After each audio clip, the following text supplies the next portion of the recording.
He doesn't care for it. This time we'll open tonight's Committee of the Whole of the Auburn City Council for March the 3rd, 2020. The City Council should have the minutes from the February 18th meeting of the Committee of the Whole. Are there any additions or corrections to those minutes? If not, is there a move for approval? So moved. Second. We have a motion and a second. All in favor, please say aye. Aye. Any opposed? And the minutes are carried. Boards and Commissions appointment discussion. Councilperson Whitten. Yes, sir. Thank you. At our previous packet meeting, not the one this past Friday, but at the last meeting, we discussed that we had a Board of Education appointment that was upcoming. And in our Boards and Commission process, at the beginning of this term, we discussed that the Board of Education would have an interview process for selecting that candidate. What I don't think we anticipated thoroughly or vetted thoroughly was the fact that if we had a candidate that was eligible for a second term and was a candidate that was willing to serve again, a candidate that has been recommended and endorsed by not only the superintendent but by her peers to continue, would we subject that through the process of going through an interview process and have applicants come and so forth? We would still post and announce the appointment as we have to by law, but it would be my recommendation for us to consider as a council to suspend our rules for this one appointment for the Board of Education, seeing that we do have an incumbent who is willing to serve a second term, and I have been in conversation with the superintendent, and she and her peers would like to see that person not only apply, but also be nominated for a second term. Of course, that is why I'm bringing this up, so we can discuss it and determine what the best steps are. But I would hope that we would afford any incumbent, especially through the Board of Education and or the Planning Commission, the opportunity and the confidence, and that we wouldn't subject individuals willing to apply for the position an interview process if our intent was to nominate and appoint that individual for a second term. So if there's any conversation around that, I would. Any thoughts or comments or questions from the council? I agree with you, Mayor Pro Tem Whitten. The board member that we're talking about has done an outstanding job. The superintendent has also said that to me, that she has done an outstanding job. I have talked to Ms. Chambliss as well personally, and she would like to serve another term. She has filled out her application, so she has taken that step to do that. But I believe that she's excellent and she deserves to be reappointed to the school board. Excuse me, is it in your intent to interview any of the other applicants under this proposal, or just not the incumbent? Well, no, my recommendation would be to suspend the rules of having an interview process Whatsoever. for this appointment. This would be a one-time situation, correct, Ms. Whitten? For this situation, For this correct. situation, yes. Is that something the city attorney has been consulted on, Mr. Buster? I've spoken with him. You may suspend your rules. You created the rules, so you may suspend them as long as the majority of the council is in agreement. Okay. Any other comments? Or excuse me, go ahead. It's been our practice with other boards and commissions that if an incumbent is willing and wants to seek a second term, that we've, unless there's really something blatantly obvious, that we've afforded that person a nomination and the approval of a second term. And I don't see how that's different with the Board of Education. So I don't know why we would subject in other individuals and or that person to a rigorous interview process, which we've all been a part of, and it's very important. And we will have other opportunities coming up where we will have open positions without incumbents. So I'm not saying in the future that we suspend the interview process. I'm saying for this particular situation. Is it fair to say, just based on our prior experience, like you mentioned, and that this is more about other applicants, and that it's likely that we would consider this individual based on experience, the recommendation of the board educator or the school superintendent. And based on that, just not getting people to go through the process, knowing that this individual would likely be the selection. And that would be my view of looking at it. I don't know why we would intentionally have people incur time unnecessarily. Yeah. So there are no other applicants at this point? Or No, I mean, the application process is still, would still have to go forward, and individuals could still apply, and we would still consider those. It's just the practice of this body has been that if we have an incumbent who has done a good job and is willing to seek a second term, that we've given them and afforded them that opportunity and affirmed that. Jim, procedurally, where are we in this process as far as collecting applications and the advertising period, and when does it close? Applications, I would have to see when they close. You will be appointing this person at the April 23rd City Council meeting. I believe we closed them a month before because in your rules, you had them set up so that you had time to interview. We still are going through that whole process. And by law, you can't appoint before the 23rd, so you have to appoint them at the 23rd meeting.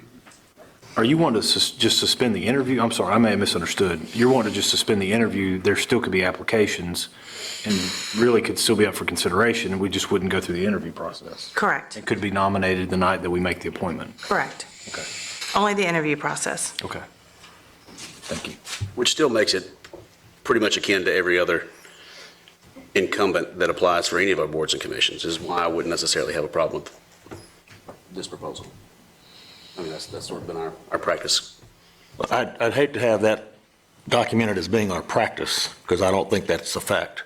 I think there are opportunities and situations where an incumbent may not be the chosen one. So I don't want to overstate the point that Councilman Witten has. It's not uncommon, and we're still Yes, taking I agree applications, with and it's that. not uncommon practice. I agree, yes.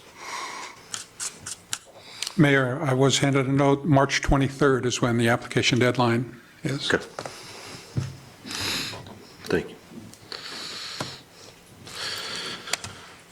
Okay, so, Mr. Buston, to move forward, we'd need a motion to do this tonight, or would this be something that we would address at the next council I meeting? would recommend that you make a motion, a second, and have a vote to suspend the rules so that when it comes up on March 23rd, you won't have to go through the process of having an interview process. So what we're simply doing tonight is just making a motion To suspend the interview suspending- process for this particular appointment happening on April 23rd. All right. Any further questions or comments from the city council? Seeing none, do I have a motion? I move to approve, or I move that we suspend the interview portion of the Board of Education appointment that's currently open. Second. Have a motion and a second. All in favor, please say aye. Aye. Any opposed? Opposed? who's,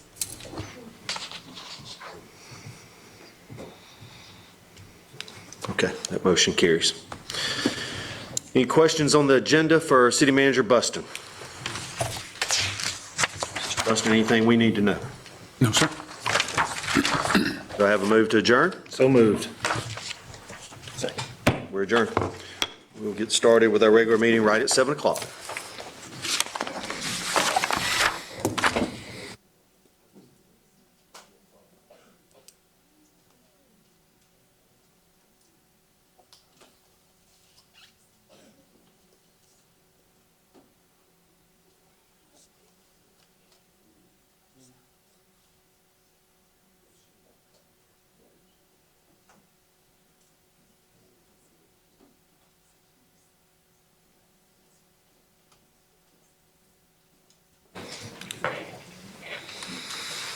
This time we'll call to order tonight's Auburn City Council meeting, March 3rd, 2020. Lindsay? Dolphin. Here. Dixon. Here. Griswold. Here. Posey. Here. Carson, Here. Smith, Present. Taylor, Here. Witten, Here. Here. At this time, traditionally, we stand for the Pledge of Allegiance in a moment of silence. I'd like to say tonight that after we get through with the Pledge of Allegiance, we'll stand for 23 seconds to honor the 23 members of the Board Guard community that we lost a year ago today. I pledge Allegiance to the flag of the United States of America and to the republic for which it stands, one nation, under God, indivisible, with liberty and justice for all.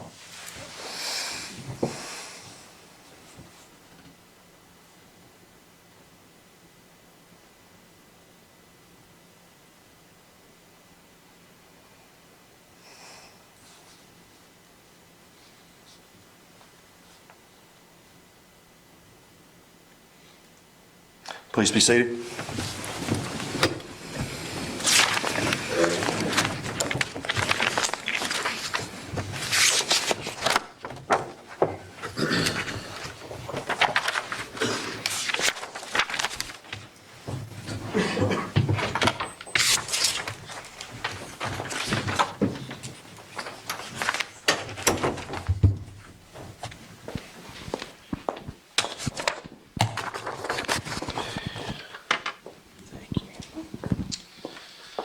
First meeting of the month, we always recognize our outstanding employees. And tonight, I'd like to ask one of the most popular men ever from Chatham, Alabama, Mr. David Ponder, to come forward.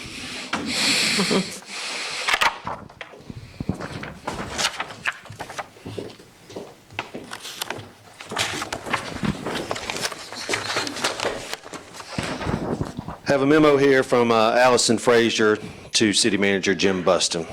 I would like to recommend David Ponder as the City of Auburn Employee of the Month for March.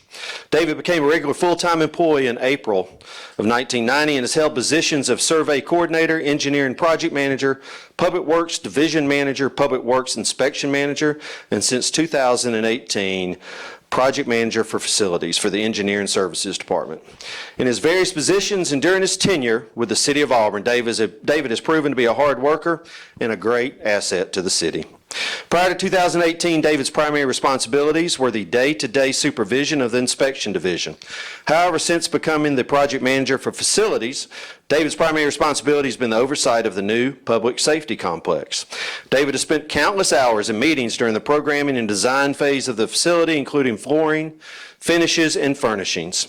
Since the project bid in February of 18 and construction started in April of 18, David has spent every day on site reviewing plans, corresponding with architect, developing alternate design or construction solutions, and generally ensuring the city's most expensive capital project stays within budget. After 21 months of construction, the project change orders total approximately 1% of the project cost, which is primarily due to his attention to detail in ensuring change orders were due to unforeseen conditions and not an oversight by the architect or the contractor. When the furniture delivery for the public safety building could not be postponed, David worked expeditiously with economic development to secure a facility to temporarily store the furniture until the building was ready. David was at the location during the unloading and loading to ensure that there was no damage before installation. David's organization and attention to detail have been key in this project's success, as well as his personal desire to produce a good, long-lasting project for the city. In addition to the public safety building, he has responsibility for the Frank Brown Rec Center addition and the Jan Dempsey Community Arts Center renovation and expansion. And he continues to be a valuable resource to our inspectors and engineers. David's attention to his projects and dedication are what make him a valuable asset to the engineering services and to the City of Auburn. He is a valued member of the Engineering Services Department, and I'm pleased to nominate David Ponder as the Employee of the Month.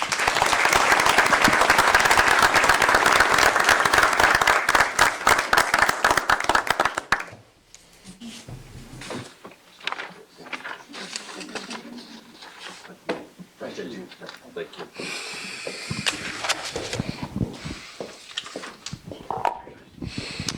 Okay, our service awards for environmental services, Leanne Clements, 5 years.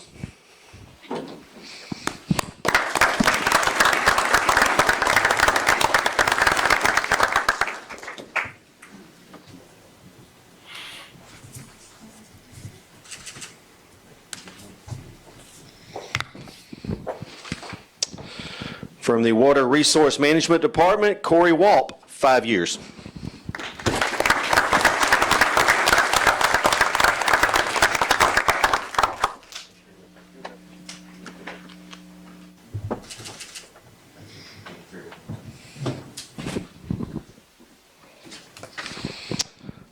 Also from Water Resource Management Department, 5 years, Chad Young.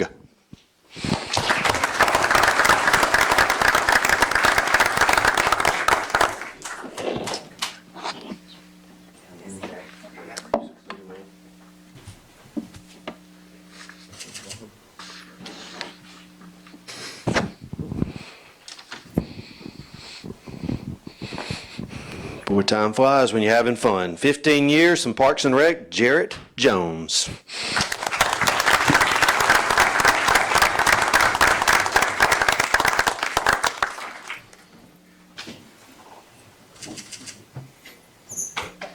Mayor, that's his pen, too. Here you go, Jarrett.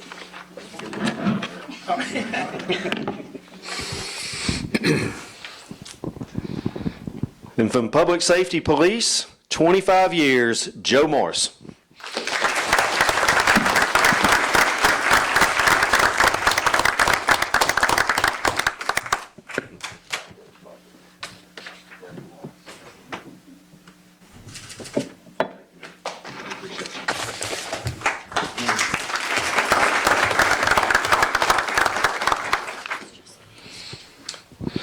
Okay, we have a couple of retirements here tonight, and we had a great celebration for this young fella just recently. We're going to miss him. After 25 years in the fire division, Mr. Jason Brown.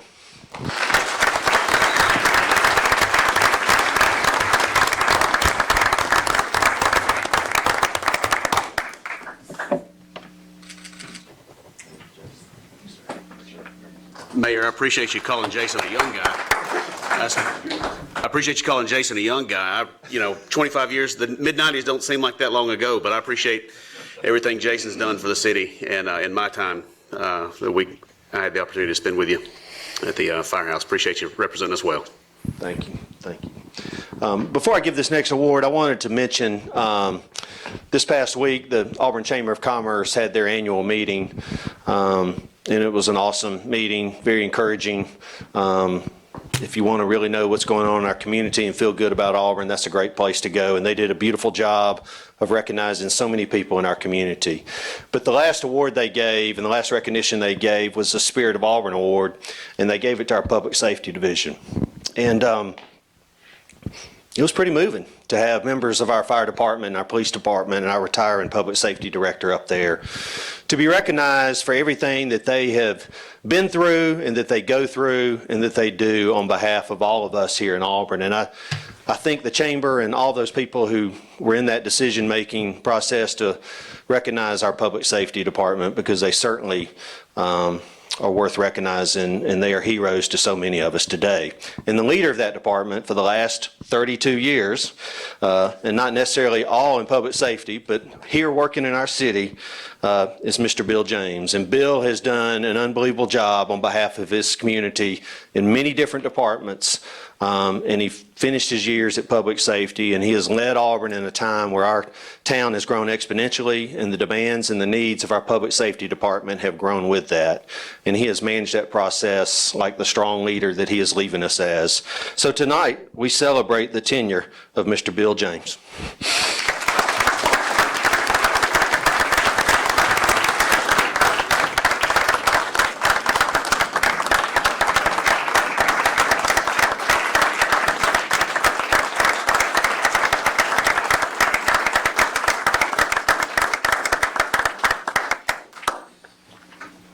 Been a great career. Thanks to everybody. Thank you. Thank you.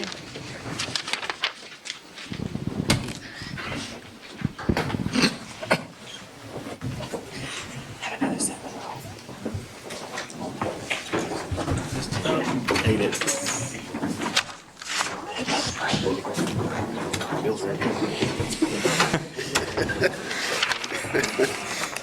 There you go.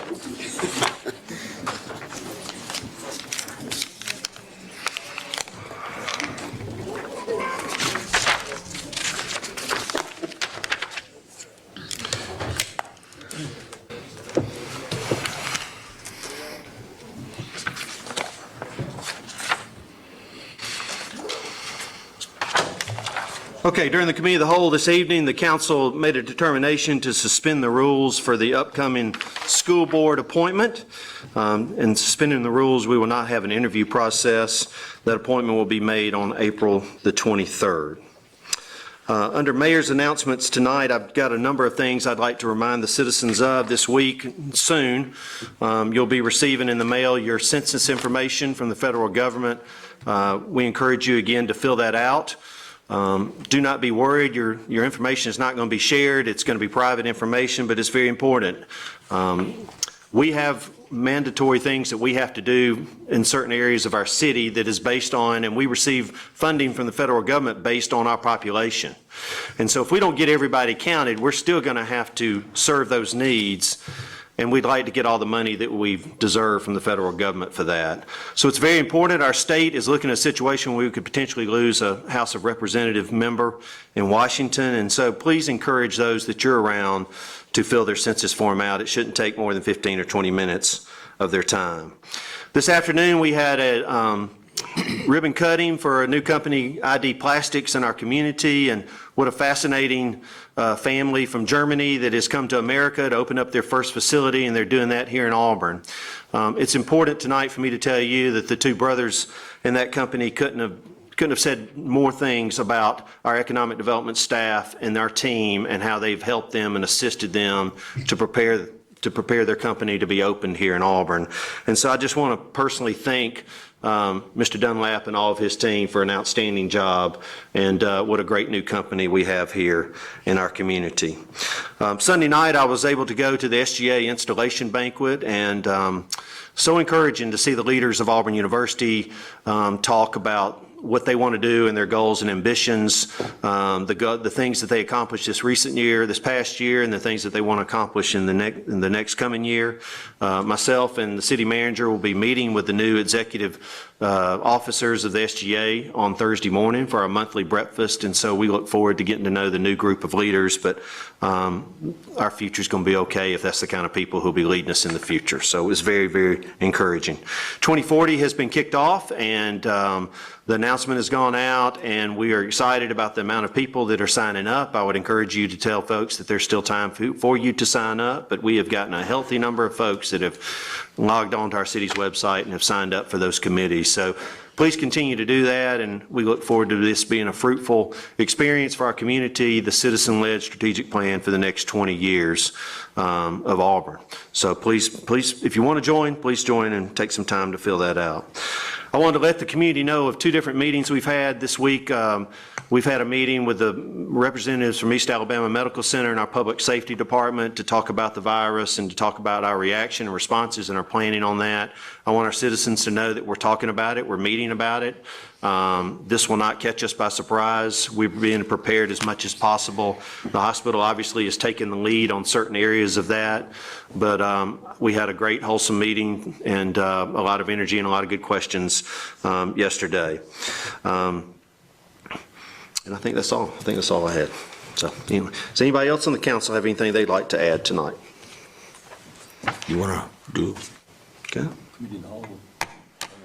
Yeah, I said that earlier. Yeah, I went through that. Sure did. Yes, Mr. Mayor, thank you. Once again, I want to acknowledge, as I did 2 weeks ago, the input from all the citizens in the Farmville, North Donahue vicinity. I've continued to receive statements of concern about the safety or lack thereof at that intersection, and some of the folks are here in the audience tonight. Just want to acknowledge once again that we're trying. I also, like you, are waiting for the city staff to come up with some answers for that intersection. It does require a warranting process if we're going to have a traffic light there, but I have encouraged the staff to seek alternatives and stopgap measures in the meantime, and I look forward to hearing what they come up with. Okay. Anyone else on the council? Okay, Auburn University Communications. Good evening. Auburn's 5th annual Tiger Giving Day was a huge success, with 33 out of 40 projects gaining full funding and almost all of the rest reaching 75%. Thanks to the Auburn family, students and faculty will now have access to life-changing programs and resources. Some of the projects funded affect the community as well, such as the Instrument Petting Zoo for Children, which pairs Auburn school-age children with professional orchestral musicians at the Gooch Performing Arts Center. Auburn is thankful for the support that enables us to give back. Frank Silofo, director of Auburn University's McCrary Institute for Cyber and Critical Infrastructure Security, will testify before the U.S. Senate Committee on Banking, Housing, and Urban Affairs on Thursday. He will provide the committee with views on the threats state-owned and state-supported enterprises pose to public transportation and policy recommendations to address these threats. Mr. Silofo has experience in advising Congress and other entities on national and homeland security strategies, and Auburn is looking forward to being on the forefront of these pressing matters. Members of SGA's Lobby Board and External Affairs team will be traveling to Montgomery on Thursday for Auburn's annual Lobby Day. This is a chance for Auburn students to get to connect with state legislators and other important figures in state government and advocate for Auburn University. Representative Joe Lovern from Auburn will be speaking at the event, as well as Governor Kay Ivey. Students will have a chance to meet leadership from both political parties and share what Auburn University means to them and why it should be a priority going forward in the budget process. Thank you. Okay, at this time is for citizens' communications on items that are on our agenda tonight. You have 5 minutes to address the council. Please give your name and address for the record. I would encourage you to look at our agenda tonight. There are a number of things that you might want to talk on that there'll be public hearings attached to, and that would be the more appropriate time for your comments. But if you would like to talk to the city council about anything on the agenda tonight, now is the time. Okay, seeing no one. Mr. Buston? Under City Manager's communication this evening, we have some board vacancy announcements. We have one vacancy on the Downtown Design Review Committee. This is a 6-year term which begins April 18th, 2020 and expires April 17th, 2026. The appointment for this vacancy will be at the April 7th, 2020 council meeting. We also have 3 vacancies on the Historic Preservation Commission. This is a 3-year term which begins April 21st, 2020 and expires April 20th, 2023. This appointment also will be at the April 7th, 2020 council meeting. And finally, we have one vacancy on the Auburn Public Library Board. This is a 5-year term which begins on April 15th, 2020, expires on April 14th, 2023, and this too will be appointed at the April 7th, 2020 City Council meeting. Next item of business is the consent agenda. Does any council member wish to remove an item from the consent agenda and deal with that item separately? Mr. Mayor, I'd like to remove item 8, Delta 1 and 2. Okay. Anyone else on the council?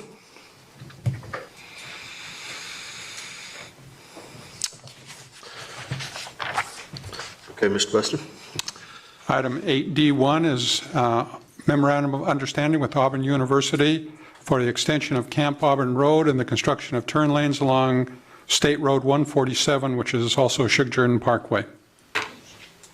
Okay. Move for approval. Second.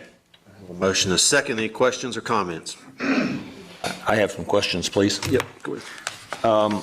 Who generated the $1 million estimate? Was that a city estimate, derived estimate, or is that provided by ALDOT? Or That was a $1 million grant from ALDOT. That goes towards the construction. The Auburn University has the figures for the project, and that $1 million we anticipate will fund the portion of the project from Shugburn Parkway through, if you've seen the plans, through where the new emergency center will be constructed. But this is just part of the project. $1 million is only a partial funding. It's our contribution to that whole project. Okay, and actually, it's not our contribution, right? It's been provided by ALDOT to the city as a pass-through back to Correct. the construction company. Is that Correct. correct? Okay, so, all right. I'd just like to confirm that it says in here that the city will not be obligating or committing itself to pay for any infrastructure improvement costs beyond that which is paid to the city by ALDOT. That is true statement, is that correct? Correct. So we're not on the hook for this, the city? We are not. Okay. It does note in, maybe in the second item, that the city is responsible, that says utility relocation is not part of the eligible costs. So if there's utility relocation, that we are on the hook for that, over and above the 1 million. Is that correct? No, I don't believe so. Let me let our Executive Director of Development Services speak to that. This project's funded by Auburn University, so that the utility relocation will be paid for out of that budget amount. The $1 million is going for the road improvements that are noted in the agreement, and that's specifically to the turn lanes, and the over and above from that will be applied to the remainder of the construction of the Camp Auburn Road. But it's far in exceedance of the $1 million. But just to clarify, yes, the utility part is picked up by university. Okay, well, on page 2 of the agreement, it says the city will relocate the utilities, and then it goes on to say associated utility costs will not be an eligible cost as part of this agreement. So which is it? Yeah, that's just standard ALDOT agreement. It's the university's doing the project, not us. So, we're just through our cooperative relationship with them on projects in the research park.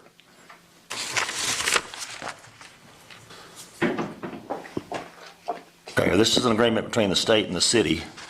Correct. The first agreement is saying Auburn University is responsible for what's in this agreement. It's the MOU. Auburn University, being a party to the ALDOT agreement, would have to redraft the entire agreement. So the goal was the MOU covers the city completely for the obligations of the agreement, and the city's not coming out of pocket. We will only provide the money ALDOT gives, and you have not approved a contract for any utility relocation, and neither has any other staff member, so we're not relocating any utilities, period. City's not.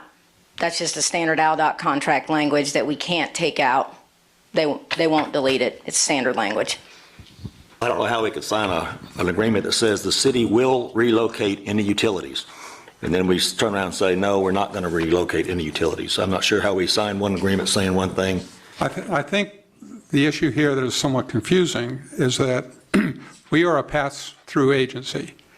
This $1 million cannot be given directly to the university. It has to come through the city because it is we asking for that. It is our contribution to this project. Without us being the middle person, university would not get this money. But in order to facilitate that pass-through, we have to do 2 steps. This first step is the memorandum of understanding. The second step is the construction agreement. Yeah, that's not confusing at all. I've got that part. But we are not doing any utility work. So if there was any to do, then I guess we would, any of our utility work to do, then I guess we would do it. But this is on university property. This is not our utility work that would be done. Again, I guess I'm a little confused on how we can sign an agreement that says we will do it, and now we're saying, no, we're not going to do it. But Saying it will if it's necessary and they're in conflict with. yes. And so it's the same. We also didn't perform any surveying or design work. The university did all of that. That's just part of the package, and that's what the MOU is speaking to. It's been through both sides' legal counsels and was amenable to each side from a legal counsel standpoint. And this is just purely a pass-through of $1 million saying we're not responsible to pay the contractor at all for anything. The university is, and when we get money from the state that's eligible, we're going to pass it through. All right.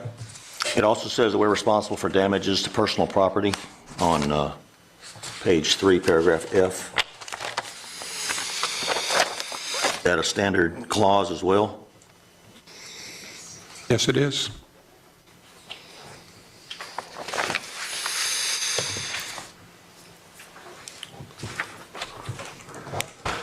With this project, what private property could be involved? Everything's either university or city-owned, correct, at that intersection?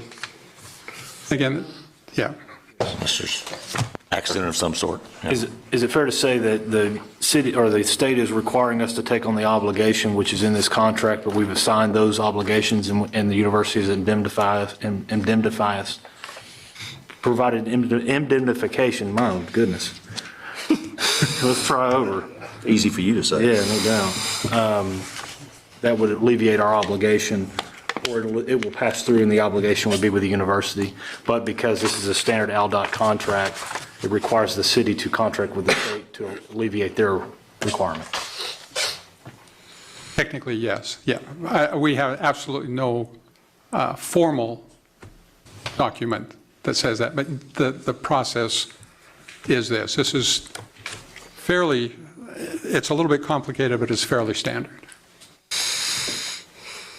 Yeah, I was going to ask about the indemnification. Thank you. You got it. As well. It's not called out. So it seems like that would be something that would be appropriate in an agreement with the university as well, between us.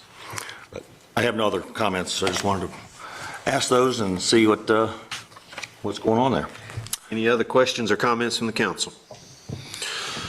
All right, we do have a motion and a second. All in favor, please say aye. Aye. Any opposed?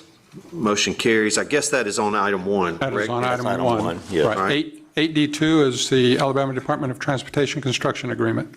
Move for approval. Second. I have a motion and a second. Is there any other further comments or questions from the council?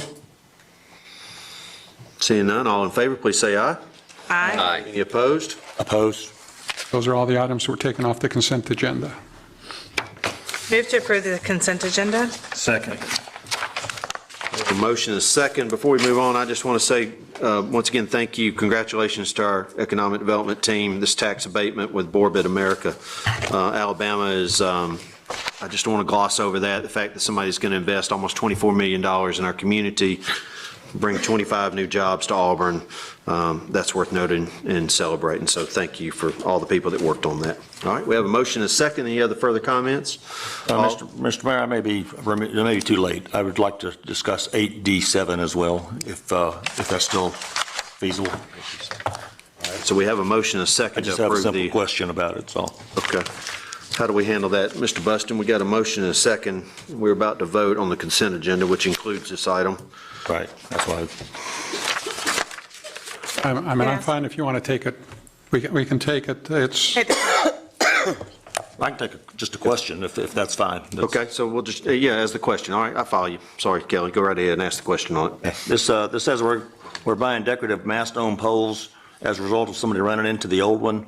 Who ran into it? And did we have any insurance? Did they have any insurance that would we help the are city in pay for this? we are in the process of working with their insurance company.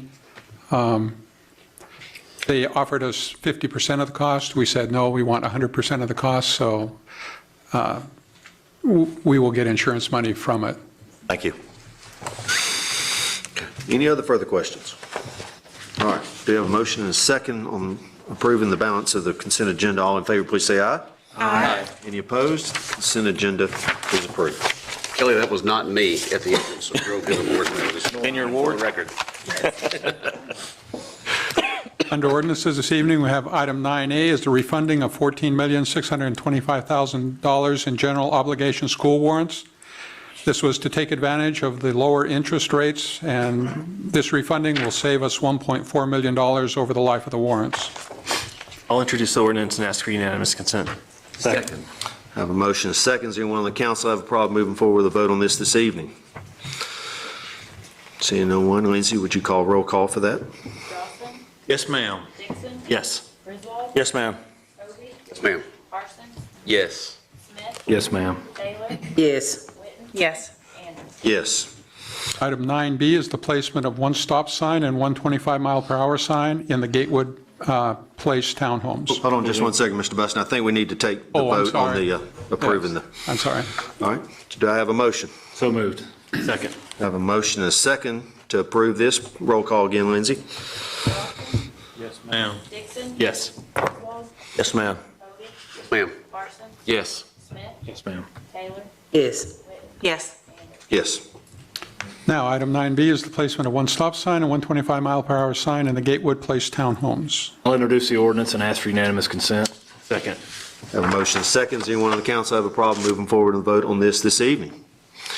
Seeing none, Lindsay? Dixon? Yes. Griswold? Yes, ma'am. Hovey? Yes, ma'am. Larson? Yes. Smith? Yes, ma'am. Taylor? Yes. Yes. Dawson? Yes, ma'am. Anders? Yes. Motion to approve this. So moved. Second. We have a motion and second. Lindsay, roll call again. Dixon? Yes. Griswold? Yes, ma'am. Hovey? Yes, ma'am. Larson? Yes. Smith? Yes, ma'am. Taylor? Yes. Witten? Yes. Dawson? Yes, ma'am. Anders? Yes. Item 9C is a commercial development agreement with Tiger Crossing WD. A public hearing is required. I'll introduce the ordinance and ask for unanimous consent. Second. Anyone have a problem on the council moving forward with a vote on this evening?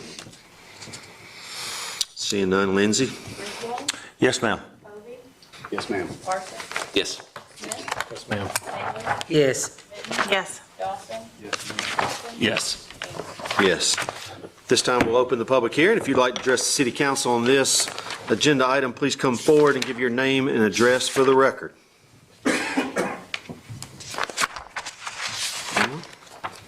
Okay. Seeing no one, we'll close the public hearing.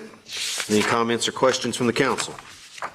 Mr. Boston, I was wondering if you could give us a better description of the details on the entrances on South College and East University that the developer is talking about. We have a picture. Let me let Assistant City Manager Megan Crouch talk about that. Yes, they're just replacing a lot of landscaping at the entrances and redoing those islands. One of the interesting things to note about this project is we're working in connection with the property owner to attempt to keep a major anchor tenant in this facility. Winn-Dixie's been an important part of the Auburn community for a long time and has closed a large number of stores. And without divulging all the business of the landlord, they have to make serious concessions, not only in their rent structure, but also in massive renovations to the facility. And so the discussion point was, and some of those are internal, and some are external. And the external ones include landscaping enhancements in the parking lot. We didn't get into pruning. I mean, we're going to prune and cut back things, but you're going to get seasonal color in those, the little drawing that you see that the Foresight Group's name is on, be seasonal color in those planting beds. And they've given us a chart for those, and that's mainly what that's referring to. You have pictures of pylon sign changes. Those have been contemplated for some time, but the landlord is willing to make those now. And then the entire parking lot has got to be redone. In the red outlined area that you see in the pictures in your packet, that area of the parking lot will be completely rehabilitated, and that's a very large, expensive undertaking. And our goal here was to work with, and this major element of the program is to retain existing businesses that we have and work with local landlords and developers to keep key boxes in that are large tax generators, and this is one of them. And so that's why we're recommending this to you. The other thing to note, why you don't typically, it's not your role, it's ours to know everything that's in the agreement. We are also in this agreement making sure that we give this project ample time. The agreement is for 9 years. Not more than $60,000 a year, but the total agreement amount is $420,000. Well, theoretically, you could get that in 7 years, but if sales slow or there needs to be a change in tenant to encourage everybody to get the box reoccupied, which is to our advantage to not have a vacant box on a major corridor, there's a little extra time built in as a cushion, but it doesn't mean the total amount could ever exceed $420,000 or exceed $60,000 a year, because we watch the budget very carefully with those items. Thank you. The reason I asked was it didn't seem clear. I didn't read it to its fullest extent as you're describing it here. It looked as though it was 3 entranceways and the sign and not the Understood. parking lot. And I take it there's some interior work or exterior work. Absolutely, and that's not typically what we rebate for, but, you know, there's a lot of expenses going in, and like I said, the landlord's making a major rental concession in this. And what we get in the full application process is we get full disclosure of those things, but there are things that are not public record that we don't, broadcast to people. But we see a full list of everything that's going to be done and everything that we're rebating for on the internal side. When it's complete, we go out and inspect it and make sure it's done. And not only until then, is it eligible to begin the tax rebate process? And so it's a lengthy application process. We've been working with the landlord for 6 months to get this ready to be to you. It's been some time. They've been patient with us, and we've requested a lot of information, which has been provided, and very detailed information. Every time we asked for it, we got what we asked for and then some. Thank you. I have 2 questions. One is, are the rebates tied to the sales of Winn-Dixie only? At the moment, it is tied to the sales of Winn-Dixie only. No other tenant in the center is eligible, and the way this deal was drafted, only for 1617 South College Street, which is the box in the area that is in the red outline, is the only eligible area in that entire center for this particular rebate. And if Winn-Dixie were to leave, would this development agreement, or would this rebate rather, be still in force, or would it, because in the past it stayed with the property owner, not the This tenant? one is written differently. They do have the ability to replace the tenant. To encourage us to not have a vacant box on a major corridor, that's where we built in, and we don't always do that. That's a rare circumstance, but we built in, and that's why there's an extra 2-year time cushion in case the box is vacant. But after 24 months, if it's vacant for 24 months, it cancels. That triggers a default provision, which is like toward the back of the agreement in the default provisions, one of the last letters will speak to that. And this is always vetted, as each and every one of these are, with the city attorney's office. About 5 or 6 drafts go back and forth between staff and the city attorney's office to make sure that we have put everything in there we wish to be in there. And just as a reminder, the sales tax has to be generated in order to get that portion of that refunded. So if it were vacant and nothing was being generated, nothing would get rebated. I just want to ask a question about the red dotted lines. Is 1617, is that Winn-Dixie? That's Winn-Dixie. Yes. Okay, so, and so it's divided, I guess there's a little edge right there that's not part of, is that another business? Where the cold keg was is not included. Oh, okay. The last little piece that touches East University Drive, there's one shop space there that is not included, even though it shares a wall. Just the same, there's a wall to the south that it shares with other businesses. Those aren't included either. Oh, okay. Thank you. Any other questions or comments from the council? Am I correct in assuming that we have given Winn-Dixie's competitors incentives in the past, such as the Walmart and Kroger? No, we have not given any grocery store a tax rebate. No grocery store has a tax rebate. Shopping center owners, building owners, and people who make the investments in the buildings have rebates, but not the operating business. All right. We did a very similar, well, not a similar, but we did a very big project with Kroger here on Glen and Dean. Okay, but that it was rebated, but just not to That's Kroger to the per se, developer. but to Correct. the property owner. Yeah, the Corner Village Shopping Center, and that went to the owner. And Kroger made all the improvements to their building, but the owner had to redevelop that entire center and all those facades, parking lot, everything, and they paid all of those expenses. And what we were rebating for were those expenses, period. But yes, obviously, the anchor tenant draws a lot of taxes. I just would hate to see us being perceived as picking and choosing winners and losers. So I think if we have supported some other similar businesses or properties, then I think it's appropriate that we consider this one positively. Same with where Earth Fair was, which I know Earth Fair is going out, but at the end of the day, that center also has a rebate. So does the adjacent one, so does the mall, same. But not the Walmart neighborhood markets nor Walmart. Anything else from the council? Yeah, I'd like to say how much I appreciate the city using common sense to try to keep this business there where it's at and working with the landowner, and I appreciate the sacrifices the landowner's made, because I know he made some sacrifices to keep it there. That was the first grocery store on that side of town before we had anything else, and if you live out there where I live, you'd hate to drive all the way to town and get the groceries. Of course, now you have Walmart, but it would be a shame to lose Winn-Dixie.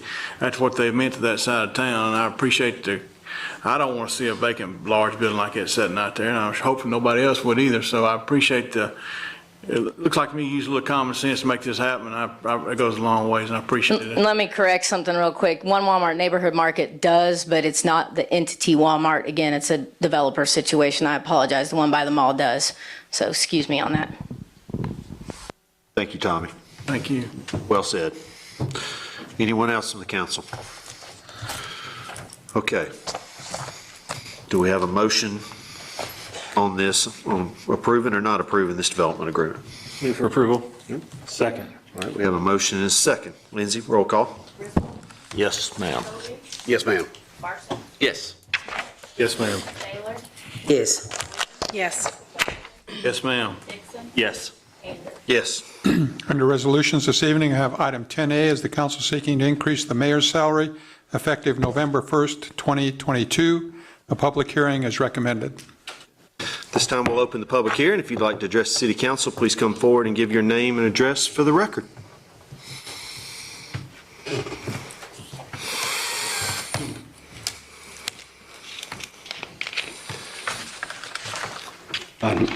My name is Bruno Ulrich. I reside at 1518 Stewart Circle. And as a follow-up to some of the concerns that were raised about the mayor and the council increasing compensation in the next election, allow me to make some comments. And before I give you my findings. Allow me to share with you my perspective on the matter of increasing the mayor and council members' compensation package. The comments were made at the last meeting on the subject that each of you knew what the compensation was when elected, or at least should have known. And that's true of you and can be said of anyone, anywhere, taking a job, either in the public or in the private sector. That doesn't preclude anyone from asking for additional compensation once hired and they realize that their work is benefiting the company and, in this case, the community. I did the same in my own career. When I saw that I was outperforming others, yes, I asked for additional compensation and promotions. I was fortunate. I was never turned down for promotions or additional compensation. But I was never unreasonable in my expectations. And I don't think you are unreasonable in asking for additional compensation for the next mayor and council members. Allow me to give you a few examples of why I think the next set of publicly elected officials warrant additional compensation by comparing Auburn with other similar communities in Alabama, specifically mayor-council forms of government.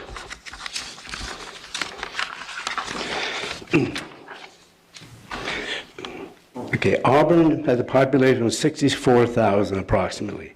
The mayor's salary is 16. City council is roughly 7,200. Decatur has a population of 54,000. The mayor's salary is 106,000 and council is roughly 16,000.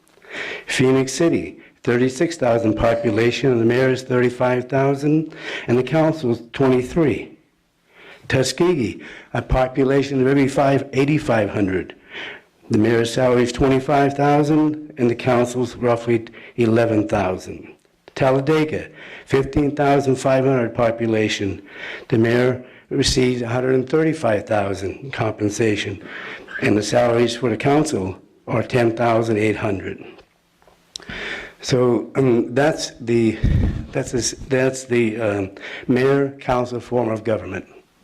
Now, while the mayor-council form of government, you cannot necessarily compare the salaries, but I think the salary or compensation packages for the council can or are equivalent. Allow me to give a couple examples. Alexander City Council, 10,800. Daphne, 13,000. Orange Beach, 13,000. Gulf Shores, 15,000, and so on. These are just a few examples, and I think they're relevant. Now, one last bit of information. There was some discussion about the council members as to what constitutes reimbursable expenses. I looked at the Alabama Municipal Journal, and this may be somewhat outdated, but allow me to read the following. Elected officials may receive the same benefits as other employees of the municipalities if such intention is expressed in the salary ordinances, as this would be deemed an increase in compensation. So I hope that you will stand up and vote yourselves, the next council, the next mayor, whoever he or she may be, an increase in the compensation. Now, interestingly enough, allow me to point out, Councilor Whitten, that the salary for the mayor pro tem in many of the communities is higher than the compensation for the regular body of councilors. So your predecessor may be entitled to a little additional compensation over and above your fellow councilors. I'd be happy to answer any questions. Anyone have any questions? Thank you, Brown. Anyone else?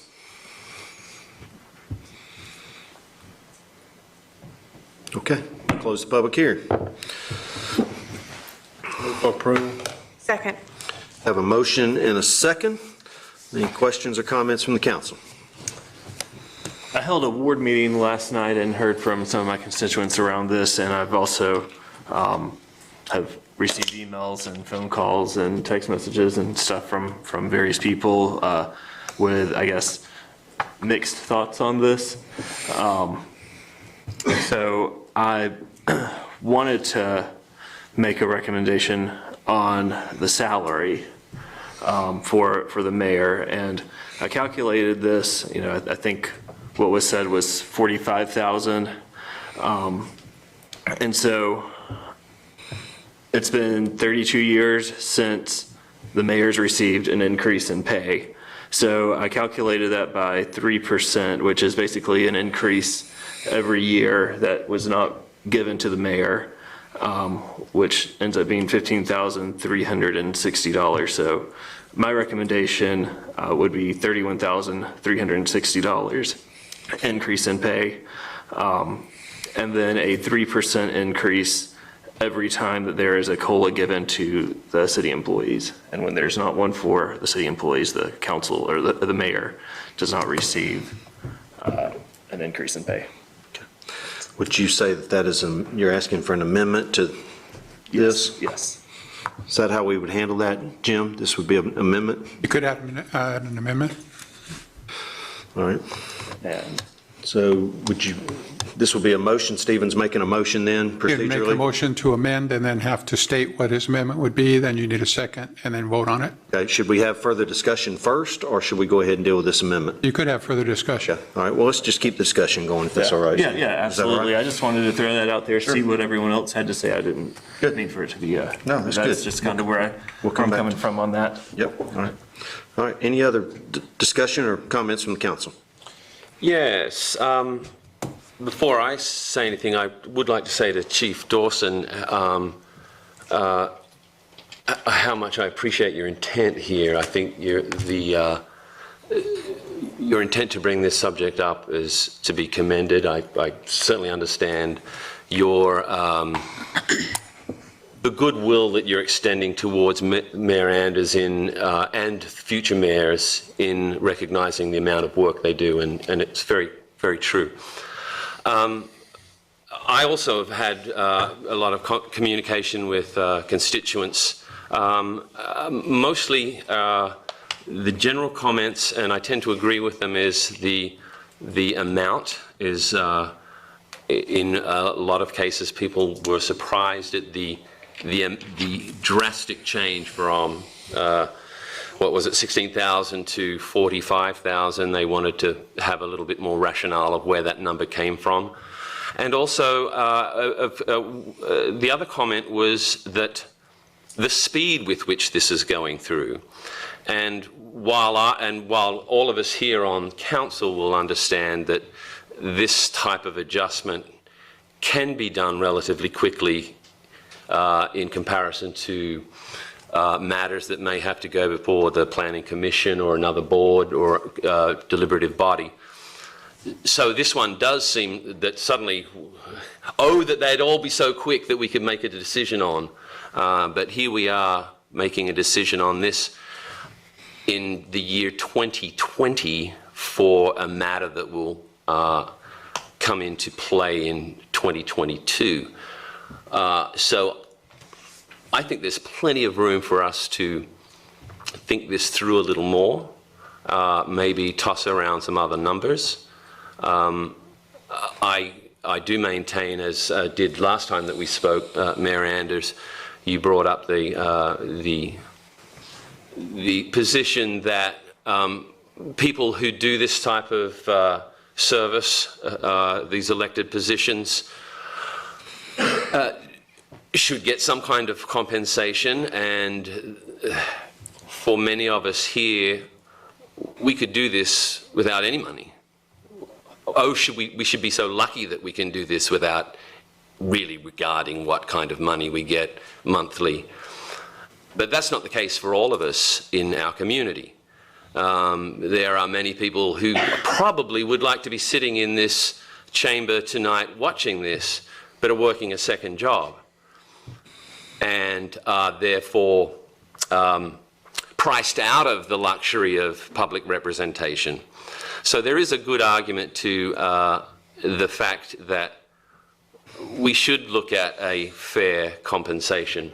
I'm just not sure that I want to rule on it tonight. I think it's 2020 and we've got plenty of time to think about it some more and give it a good, thorough think through. How long do you have to, you only have a certain, so many days from the next election, you have to have it in place? It has to be done within 6 months of the election. Much prior to the... No later than 6 months prior to the election, yes. Well, my thoughts on coming up with the amount was this right here. Tuskegee can afford to pay their mayor $25,000, and Phoenix City can afford to pay theirs $35,000. I felt like we could afford to pay ours $45,000. It may or may not be Mr. Anders next time. I don't know. I'm talking about the mayor's position. I think we've sometimes failed to realize the importance of that position and getting a good quality candidate to lead the city of Auburn. If the economic development director has a owner of a multi-million or billion-dollar company coming in, he needs the mayor to go meet with him. He needs somebody that doesn't have to ask off on their job. He can just take off what he needs to do and go meet. And he plays an important role with the amount of industry that comes into this town and the retail that comes into this town. It's more than just running around here doing little things. And frankly, I could not be the mayor if I had I had any plans to be mayor. Don't want to be mayor ever. But if I couldn't afford to be mayor and take off on my job, or if I had a job. I'm disabled now, but before there's no way I could have done it. I don't know how he does it. I see him out there doing his regular job and doing the things we ask him to do. So I think whether we do it tonight or whether we do it 2 or 3 months from now, that's one thing. But I feel very strongly about this. I would not have brought it up if I hadn't. I felt it when the previous mayor, Mayor Ham, was doing the job. When I first got on the council in 2014, I was shocked that he could spend the time. I know it had to cost him money. I know it did. I know it's costing our current mayor money on his job. There's no way a man can go that much. And I just feel like, Auburn is a thriving city. It's not by accident. It's by good leadership that we have. And I think we need a quality candidate in that position. And I think 45 is a fair amount given what the people around us are paying for their, get a good product, you got to pay for it. And I think it's more than fair to offer $45,000. As far as the mayor pro tem, I personally think the mayor pro tem ought to make a little more than the rest of the council because he or she does more than we are sometimes required to do. If the mayor can't make it, he calls upon them to go do their job and do it for us. So I think that's very important. But as far as council, I don't need any more money than what I get now. I'm not very wealthy. I'm retired police chief, but I'm doing this for Auburn. And that's the reason I chose to run, the reason I chose to try to do something extra. Frankly, being diagnosed with Parkinson's disease and having to give up what I love so much to do, this was the way I could think of and the way I found I could give back to the citizens of Auburn and be blatantly honest, take care of my public safety department. I'm a big advocate for law enforcement and public safety, and that's one of the biggest reasons I'm on this council tonight, is because I want to make sure they got the support they need, because I know what it's like not to work, not have the full support. But for myself, I can stay where I'm at from now on and be glad to. I'll even give some up for these other raises if you wanted to. I'm not wealthy, but that amount that we get paid now is not going to make or break me. Thank the good Lord. You know, I trust in Him to provide. He's never let me down. I've always had something to eat. So I'm going to continue to eat with or without that. But I do think it's important to pay people that are doing more than the average council person is doing. And I certainly think the mayor and the mayor pro tem do that. And some of you council people do it, and I can understand you want a raise on that. And I'm open-minded on that. If somebody comes with a number that I can support, I certainly would not oppose to support it. But understand this, and you know how I am about my word. I give you my word. And I mean this for those of you that sometimes doubt what I say. I'm not doing this for myself. It has nothing to do with Tommy Dawson. It has something to do for this mayor and the future mayor. Well, it won't affect this mayor, but the future mayor and the future mayor pro tem is doing it, and that's from the bottom of my heart. So you can run out here and say what you want to say, that I did it for this reason, that reason. I didn't. I didn't do it for Ron Andrews. I'm not trying to do it for Beth Whitten. I'm trying to do it because in my heart I believe it's the right thing to do. Thank you. Anyone else? Yeah. Thank you, Mr. Mayor.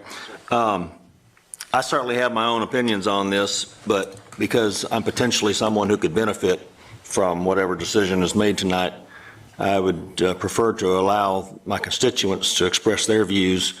And so what I've got here is I've jotted down a few common themes. I did receive numerous inputs, as I'm sure all of us have. And I have to tell you, in all fairness, only 2 people spoke up in favor of the raises as proposed. So regardless of my potential position on this, let me just kind of run down some of the common themes that I received. First being that the mayoral duties are limited by state and local code, and that has been pointed out, though, that by Councilman Dawson, there's an awful lot of things the mayor has to do that over and above that. But the other point was that the city manager is paid handsomely to run the city, and that's as a professional person that's supposed to be doing these things. One comment said that mayoral increase to $45,000 was deemed far too high, and I thought it was interesting, out of sync with what full-time positions in the city, such as teachers and first responders have, and folks that put their lives on the line as just coming into the job, receive far less than what's being proposed. Another said that there was no justification for mayoral increase beyond the 3% raise that the city employees received. And that goes sort of hand in hand with what Councilman Dixon was saying. We haven't had the 3% over a long period of time, but that is something, a number that was tossed out was the 3%. And another thing I thought was pretty interesting was that the mayor and council members have opportunities and access that are not available to the common citizens, such as being invited to be on the board of a bank board of directors, or visibility to certain clients because they happen to be in the audience and you happen to be on the stage. Offers of officers of nonprofit organizations. So there are opportunities out there that are made available to us by the sheer nature of us sitting at this podium up here.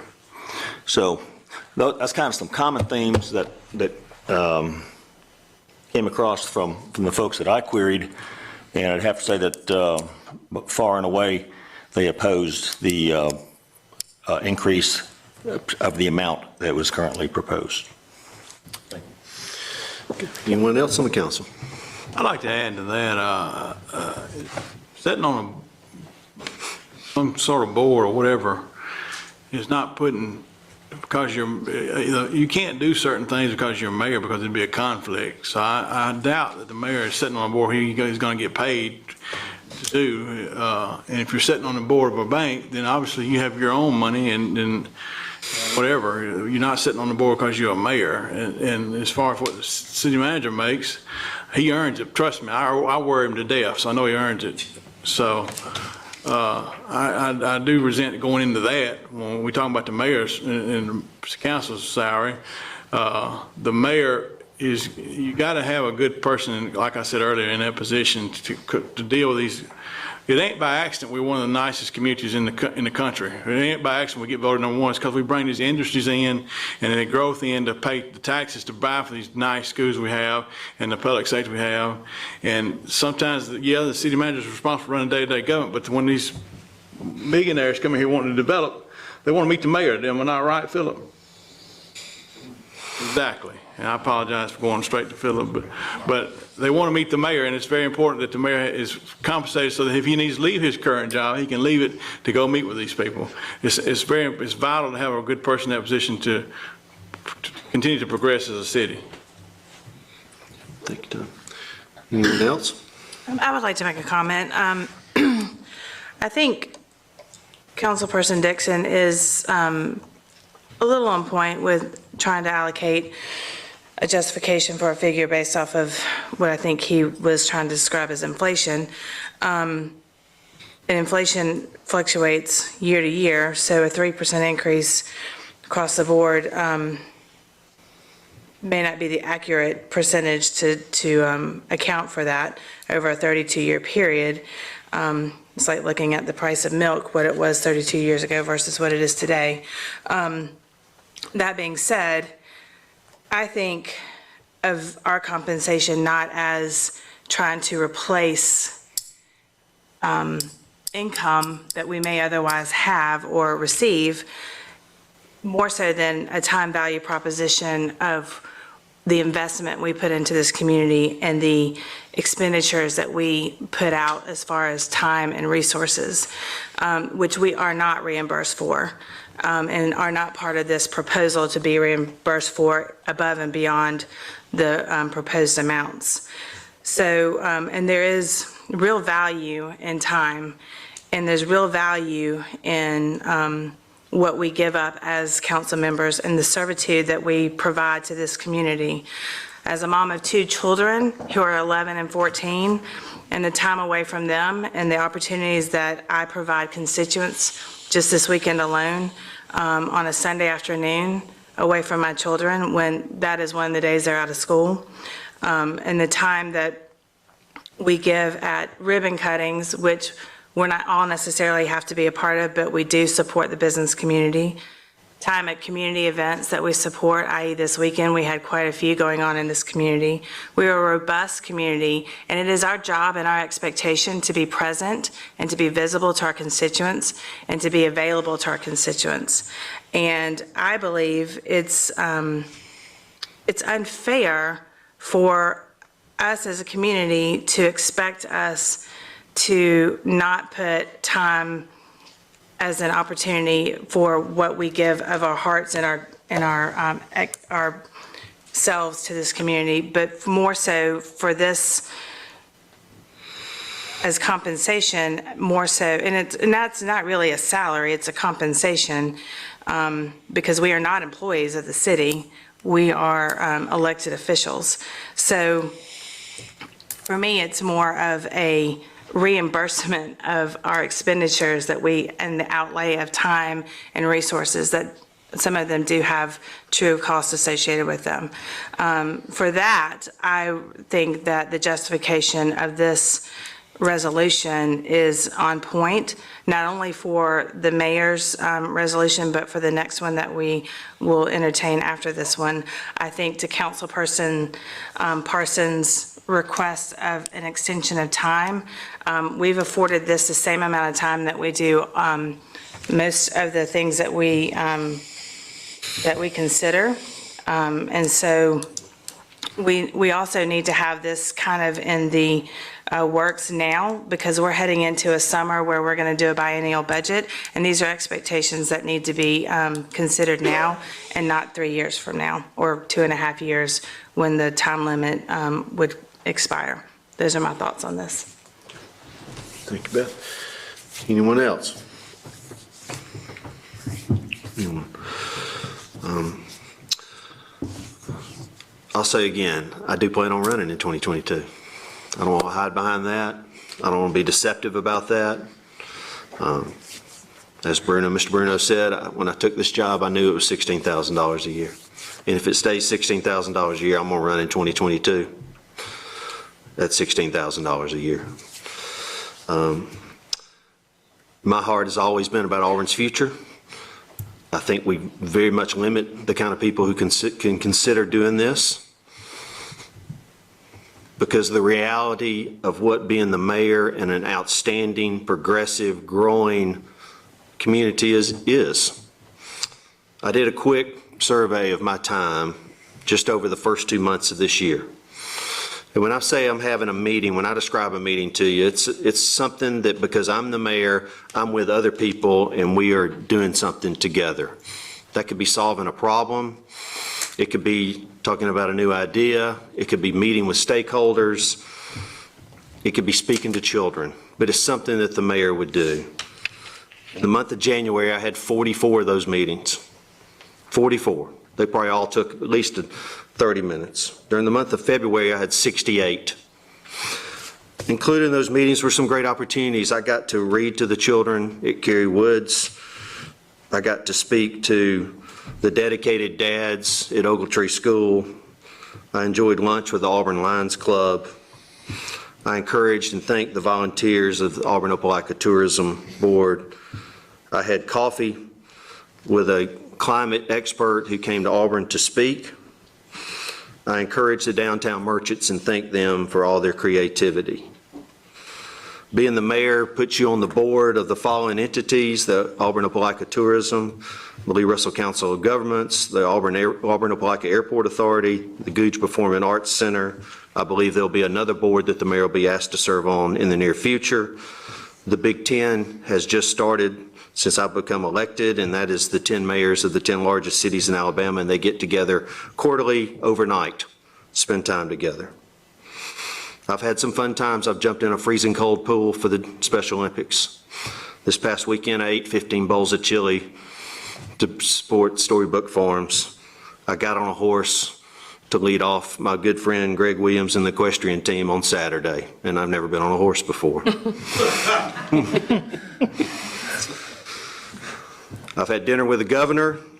I've had dinner with the leadership from the League of Municipalities. I participated in a sex trafficking workshop, participated in the Chamber of Kickoff.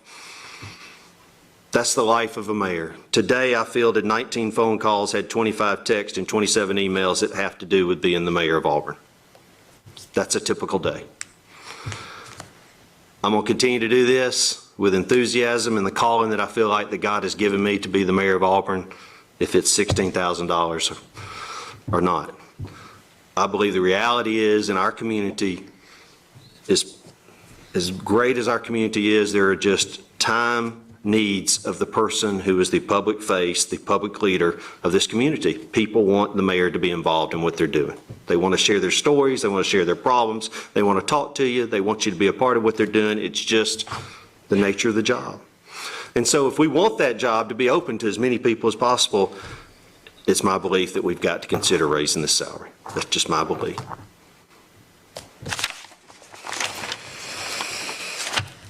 Can I ask a few follow-up questions? Sure can. And can I put you on the spot? You can. Okay. Do I have a choice? No, I mean, I'm going to ask you. And I, from the very beginning, I've just taken all this in. And again, I sought out commentary and was a bit surprised. And I think there was interpretation as it being somewhat of a merit. And that reflects, I think, on our council. A lot of people said, hey, y'all are doing a great job. It's well worth it. So a lot of that. I'd echo what Mr. Griswold said. I did read or see comparisons about salary, being law enforcement and education being the two. You've named a lot. I've seen you do a lot in the year. This isn't about you. This is about the position.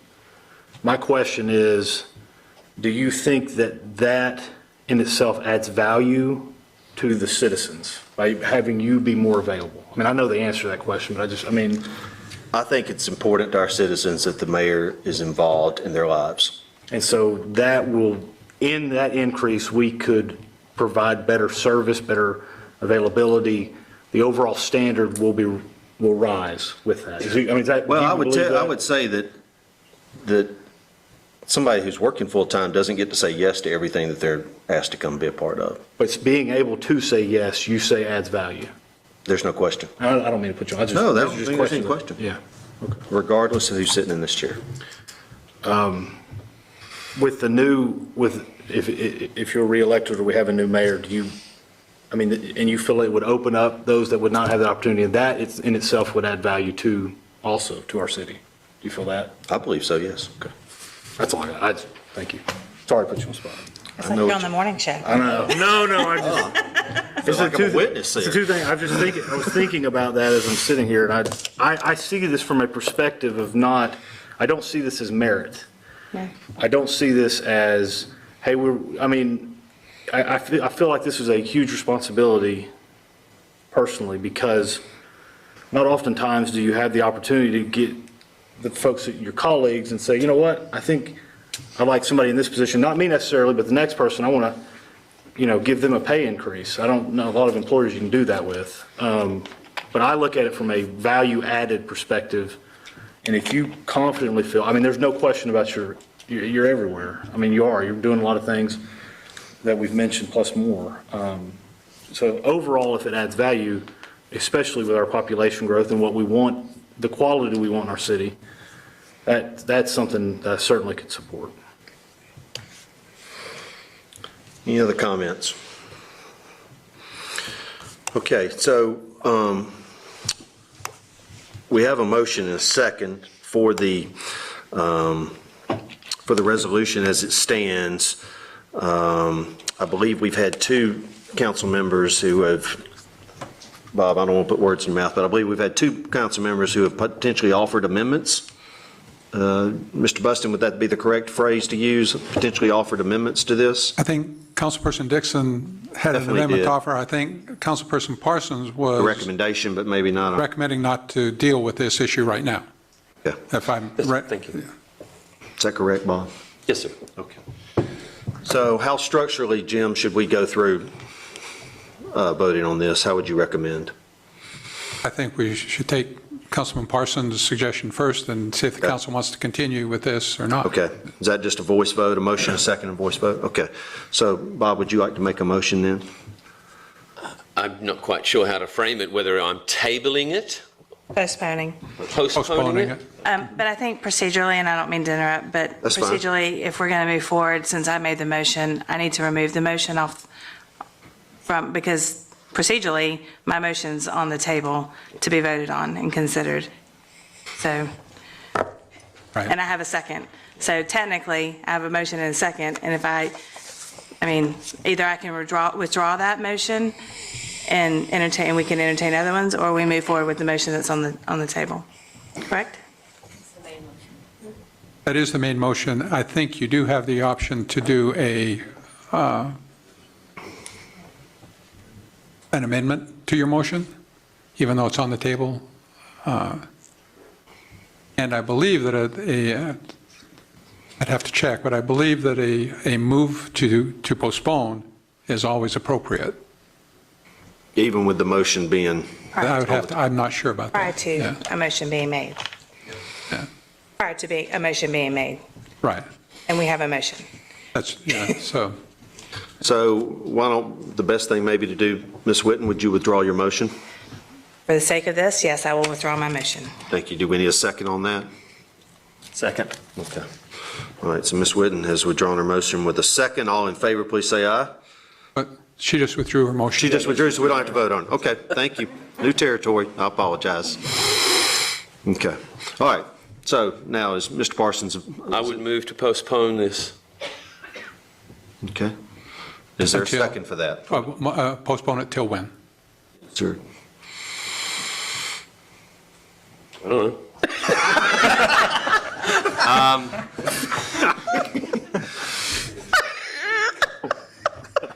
I would move to postpone this for 3 months. Okay. So to the first meeting in June? Sounds good. The Okay. first meeting in June. All right. Do we need a date on that, Mr. Buston? Okay. Please. So Mr. Parsons has made a motion to postpone this vote, on this, till the first meeting in June. Do I have a second? Second. All right. I have a motion and a second. Is there any discussion on this? Now, let me just ask a question. Okay, so Bob postponing, what are you postponing? Are you postponing the vote. The vote. The making of the decision on this, not voting to on this. consider this Voting on item this. tonight? 10A. Not what Stephen talking about. So we Correct. just, Right. okay. All right. Okay. Any other questions? Okay. All in favor, please say aye. Aye. All opposed, please say nay. Nay. Well, we do that by, you want to do it by voice? Okay. Yep. Dawson, No, ma'am. Dixon, Yes. Griswold, Yes. Hovey, No, ma'am. Parsons, Yes. Smith, No, ma'am. Taylor, Yes. Witten, No. Anders. No.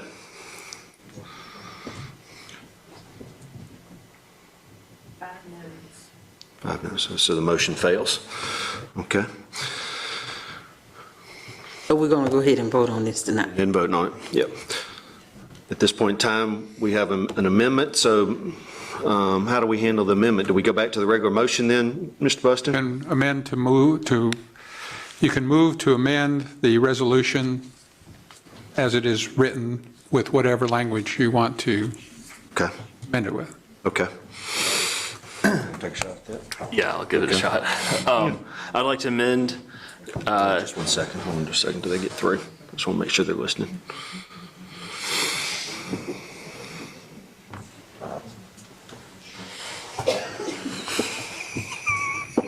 ready? Okay. Amend 10A from, I guess I believe it's 45,000 to $31,360 for the mayor's salary increase. With a 3% increase every year, there's a COLA given to city employees. That would be my motion. Okay. All right, so we have a motion to amend the salary from this resolution from $45,000 to $31,360. And in addition, that there be, the mayor would receive a 3% cost of living adjustment when the other employees of the city receive that.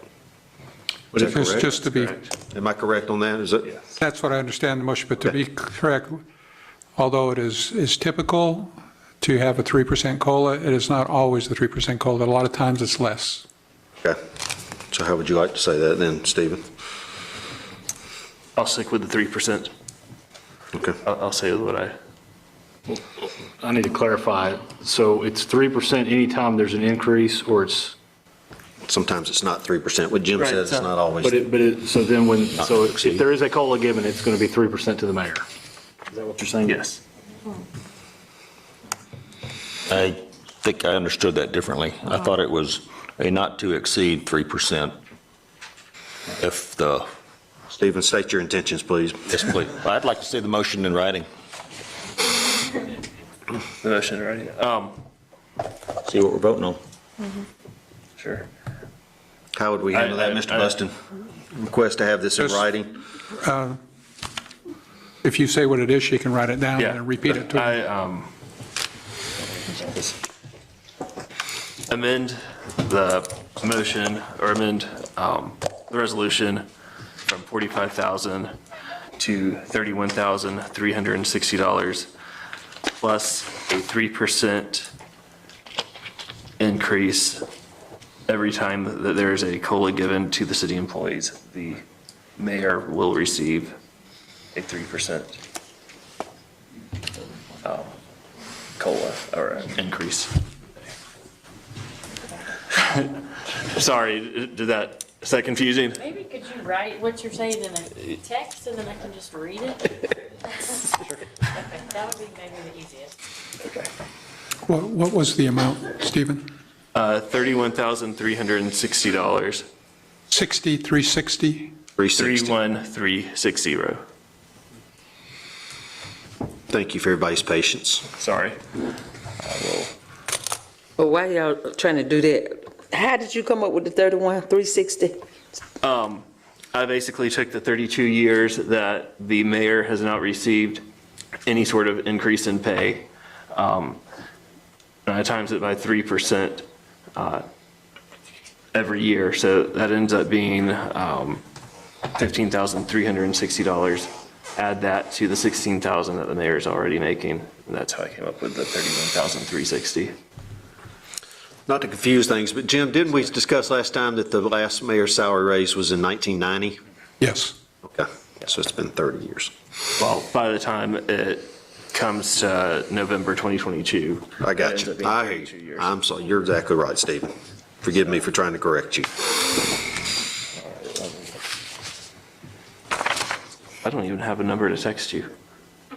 So, sorry. So basically, the resolution, as I understand it, would be it resolved by the City Council of the City of Auburn, Alabama, that the salary of the mayor is hereby established in the amount of $2,613 per month. And I'm taking that, if you divide the 31,360 by 12, you have some .333s at the end that I'm just lopping off. So it'll be slightly under 31,360, but $2,613 dollars per month, and that a 3% COLA per year would be an addition of 3% COLA per year should the employees of the City of Auburn receive such. Correct. That's exactly what I was looking for. Okay. All right, does everybody understand that? Does anybody have any questions on that? I just need to clarify that it's a 3%, if the city gives a 0.25%, it's a 3% raise to the mayor, is what you're suggesting? No, Or is it- no. it's gonna It's match- it will the max match? is 3%. The max is 3%. So if Okay. the mayor receives, if the city employees receive 2%, the mayor would receive 2%. So it's a matching It's COLA matching. to the city employees. Matching COLA up to 3%. Okay, up to. Okay. Yes, sorry. I did not mean to make that confusing for everybody. All right, let's read this again, Jim, make sure we So know. be it resolved by the City Council of the City of Auburn, Alabama, that the salary of the mayor is hereby established in the amount of $2,613 per month, and that up to a 3% COLA per year, and that's where up to a 3% COLA per year will be given if that is given to the employees. I just don't know how to end that. Okay. Is there any questions? All right, we have a motion on the table. Do we have a second? Second. Okay, we have a motion and a second. So all in favor, let's read that for us again, Jim. All in favor? Read it, please, one more time. So be it This resolved- amendment. Yep. Be it resolved by the City Council of the City of Auburn, Alabama, that the salary for the mayor is hereby established in the amount of $2,613 per month, and that up to a 3% COLA per year will be given if such is given to the employees of the City of Auburn, effective November 1st, 2022. All right. All right. All in favor, please say aye. I believe there has to be discussion, Okay. opportunity for Okay, discussion. excuse me. I thought I'd cleared that up. I apologize, Kelly. All right, so we've got a motion and a second. Is there any discussion? Yep. Can you make an amendment to an amendment? Yes. I think it'd have to fail, and then you'd have to. I think you No, have to vote no, it doesn't. on the amendment. Amendable, yes. Right. Yep. I would like to amend the amended motion to make it more simplistic and account for, because I personally don't believe that it sends the right signal. You're tying it as a merit, which is, or cost of living, and this is not what we've all discussed this evening. I would like to just simplify this and state that we amend the salary to $36,000, which would be an even $3,000 per month, effective November 1, 2022, and leave out the confusing language of a 3%, up to a 3% increase, since none of us seem to understand what that means. I really don't. The idea for the 3% was to basically make this conversation never happen again. That when there's an increase in pay, that's settled. That this discussion isn't going to be taking place in future council meetings. Yeah, but unfortunately, and fortunately, however you want to look at it, that's not in our purview for future councils. Future councils can bring up and discuss anything they want to.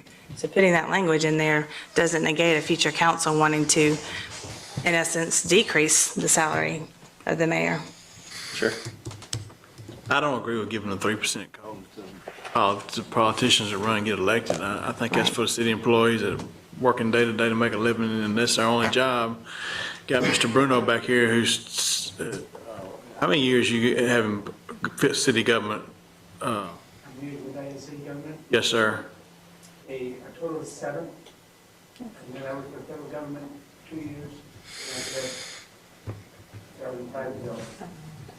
All right, so he has his observations on it, and he's done some research. I just think, I wouldn't feel right saying he automatically gets a 3-year Inflation, you could number raise. years. I can give the employees. Not 45,000.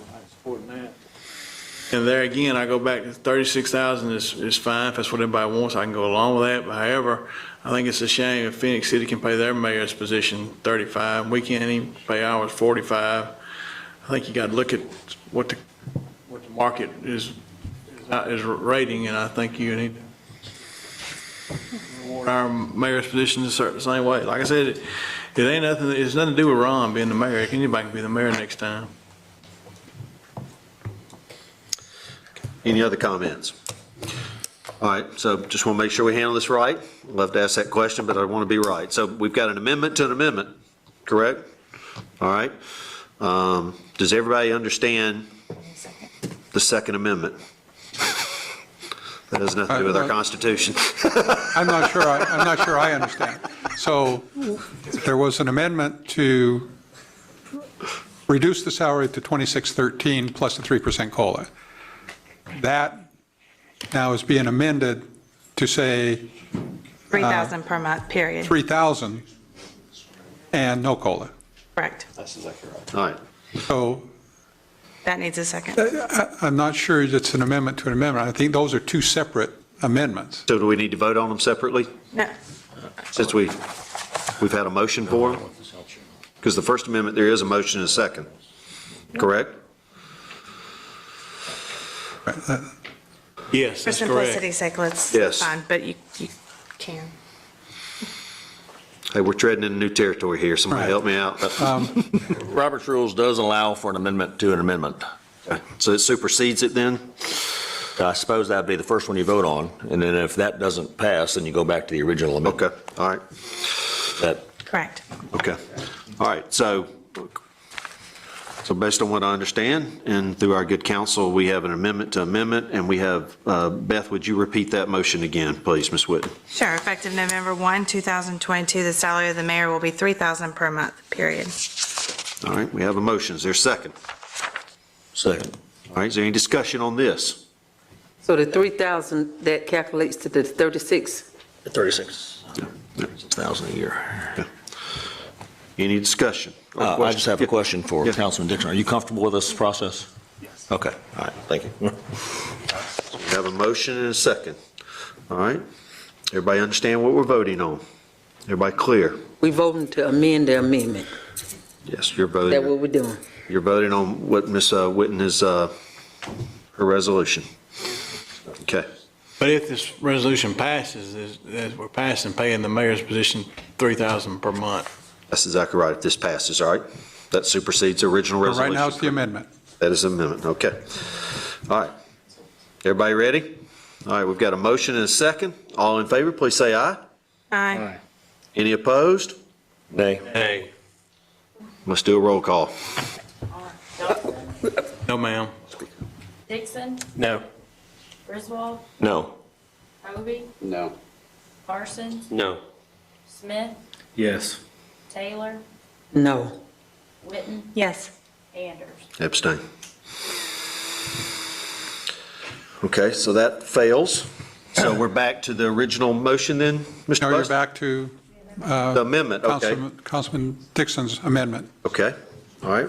Councilman Dixon, would you please repeat that for us again? Oh, my gosh. All right. Effective November 1, 2022, we would increase the salary from $16,000 to $31,360 with a 3%, with up to a 3% COLA every year that city employees are given a COLA. Okay. Is there a second? Already been a second. There's already a second? Okay. All right. Everybody ready to vote? Any questions? All right. All in favor, please say aye. Aye. Any opposed? Nay. Nay. All right. Nays have it. All right, that fails. So, Mr. Buston, we're back to the original resolution. Move for approval. Second. All right. Have a motion and a second. Any questions or comments? All right. Everybody ready? All in favor, please say aye. Aye. Aye. Any opposed? Nay. Nay. Ayes have it. Roll call. All right, roll call. Dawson, Yes, ma'am. Dixon, Yes. Griswold, No. Hovey, Yes. Parsons, No. Smith, Yes. Taylor, Yes. Witten, Yes. Anders. Abstain. Item 10C, oops, sorry, wrong one. Item 10B is the council seeking to increase the council's salary effective November 1st, 2022. A public hearing is recommended. We'll open the public hearing. If you'd like to address the city council, please come forward and give your name and address for the record. Yes, sir. Do you mind if I hand this out for the person that spoke earlier? That'd be fine. Yes, sir. Do you have any further comments?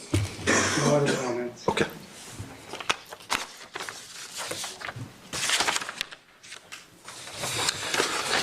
Anyone else from the citizens like to come forward and address the city council on this? Okay, seeing none, we'll close the public hearing. Move for approval. Second. All right, have a motion and a second. Any comments or questions from the council?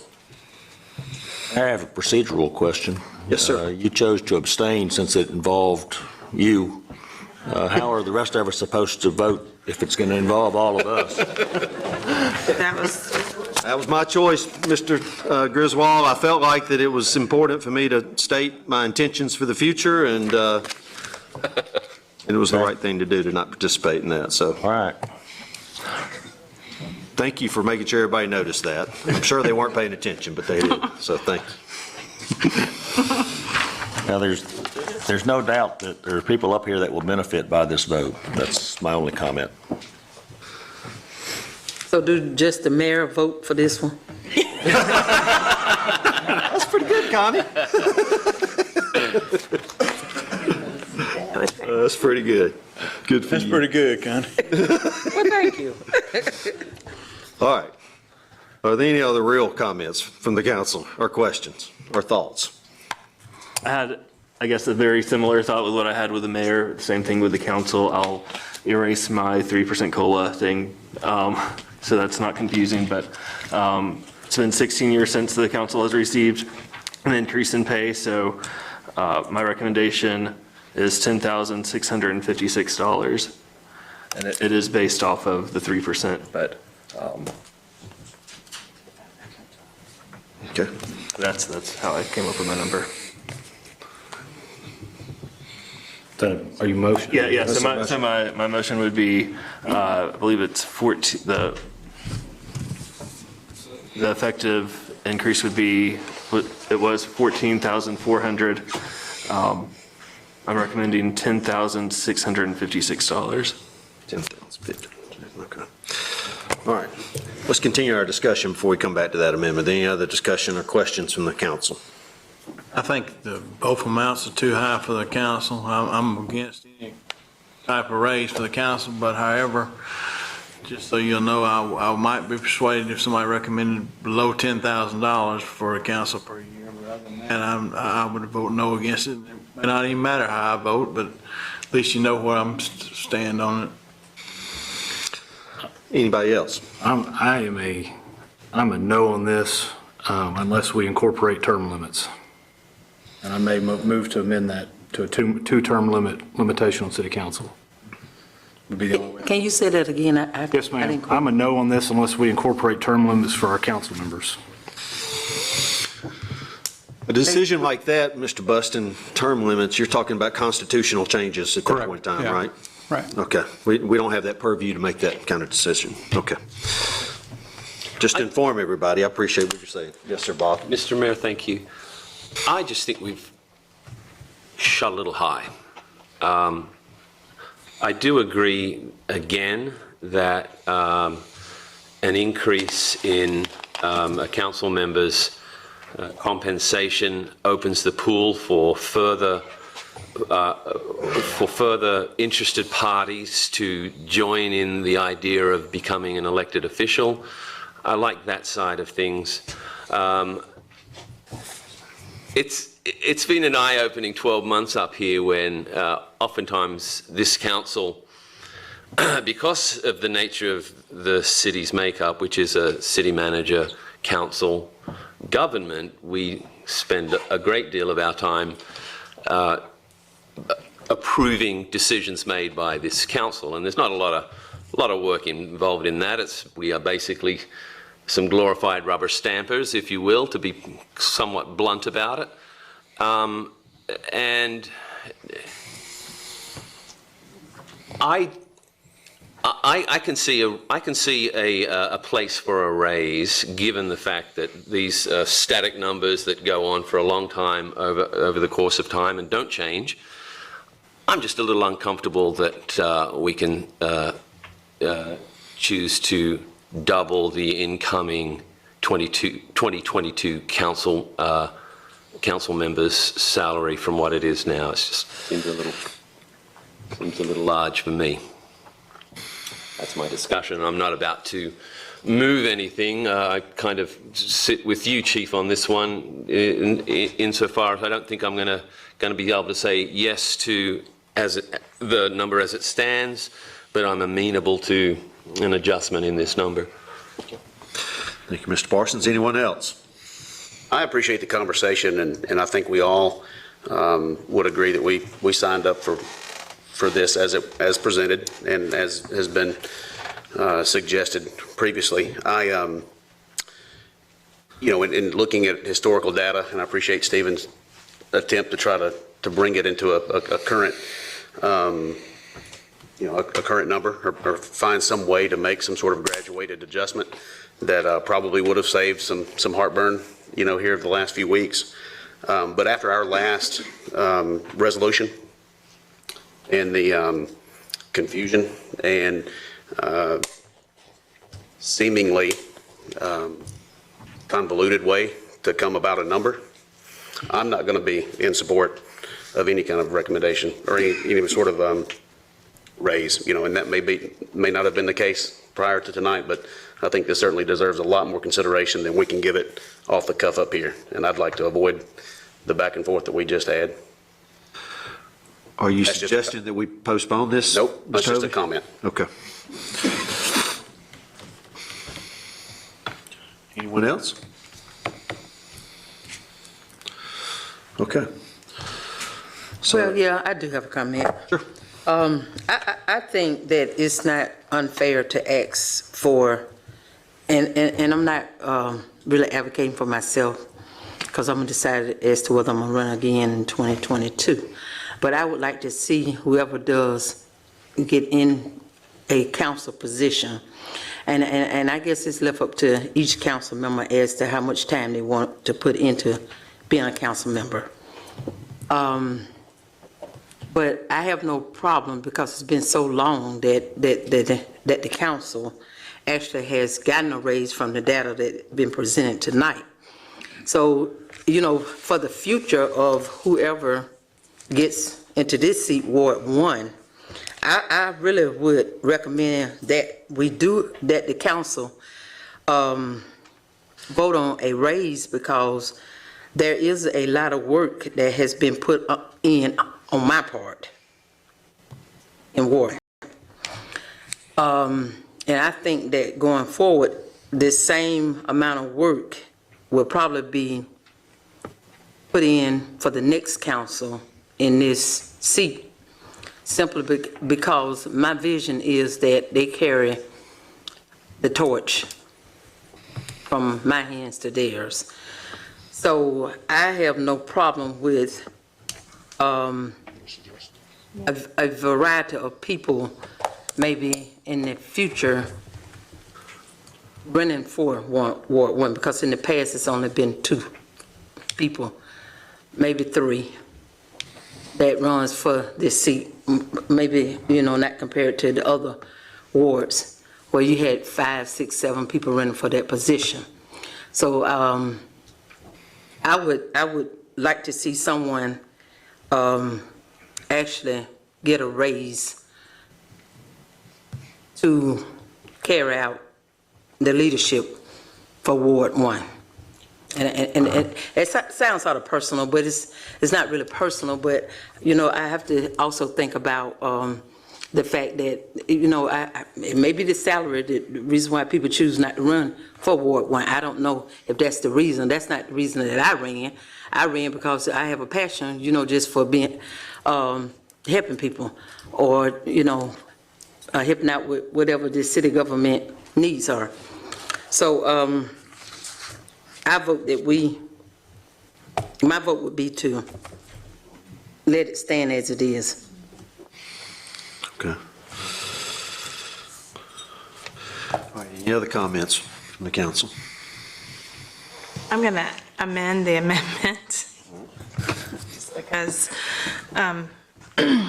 sorry, Jay, to simplify things and to evaluate based off of not doubling our salary, but maybe meeting it halfway and looking at $800 a month, which would be a $9,600 per year compensation.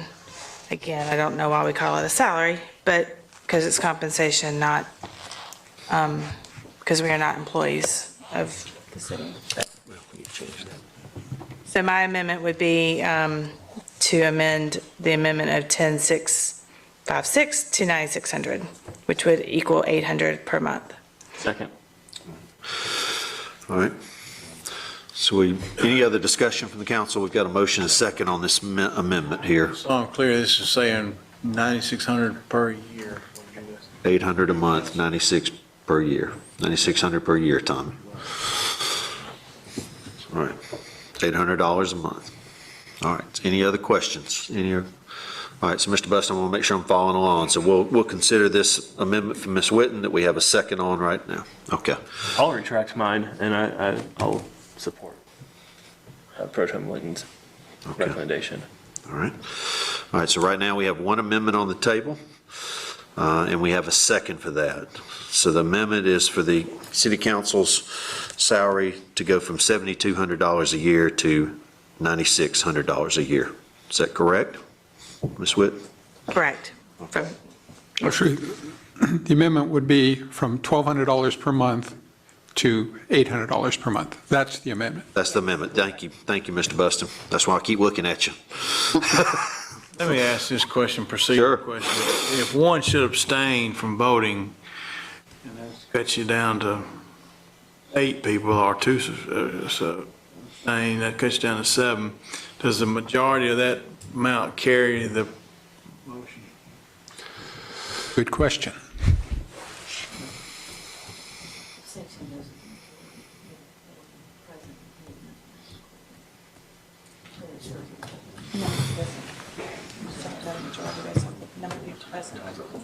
It's the majority of voters.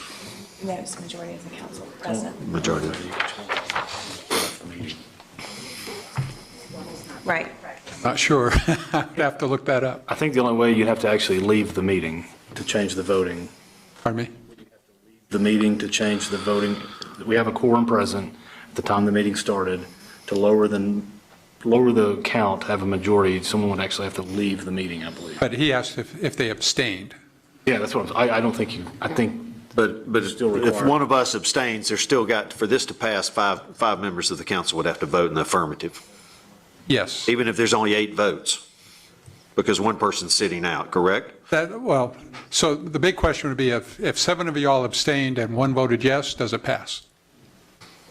No. I don't think it does, because it would require 5 to pass. Because there's 9 here. Right. 9 present. Okay. All right, any other questions? We're learning all kind of new things tonight. All right. All right, so we have a motion on the table that's second. Motion from Ms. Witten, second from Mr. Dixon, okay? $800 a month, $9,600 a year. All right. All in favor, please say aye. Aye. Aye. Any opposed? Nay. Nay. Let's do this by voice then. Dawson, No, ma'am. Dixon, Yes. Griswold, No, ma'am. Hovey, No, ma'am. Parsons, Yes. Smith, No, ma'am. Taylor, No. Witten, Yes. Anders. Yes. 4 yeses. So it failed? Okay, so this failed. All right, so then we come back to the original motion at this point in time? All right, so the original resolution, which is $1,200. Would you read that for us again, Mr. Buston? Be it resolved by the City Council of the City of Auburn, Alabama, that the salary of the City Council is hereby established in the amount of $1,200 per month, effective November 1st, 2022. All right, do we have a motion? Let me ask one question for you. Yes, sir. If this fails tonight, when can it be brought back up again? It can be brought back up whenever the majority of the council wants to bring it back up. Thank you. All right, so do we have a motion?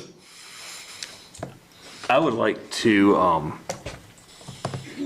table this or move this to a different date, because I do think we need more time on this. So we've really just discussed this tonight. So that would be my recommendation. You can move to postpone. We can move to postpone? You don't have a motion or a second on the original. Okay, so if we want to have a. We do. We do. We do have a motion and second on the We do. original. Yeah, we do have a motion and second. Yeah, so we've got to deal with it now, right? All right, so we've got a motion and a second.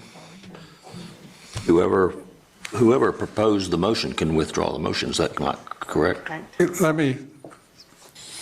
And I thought this was the case, and I think we need to verify this, but I think you can move to table.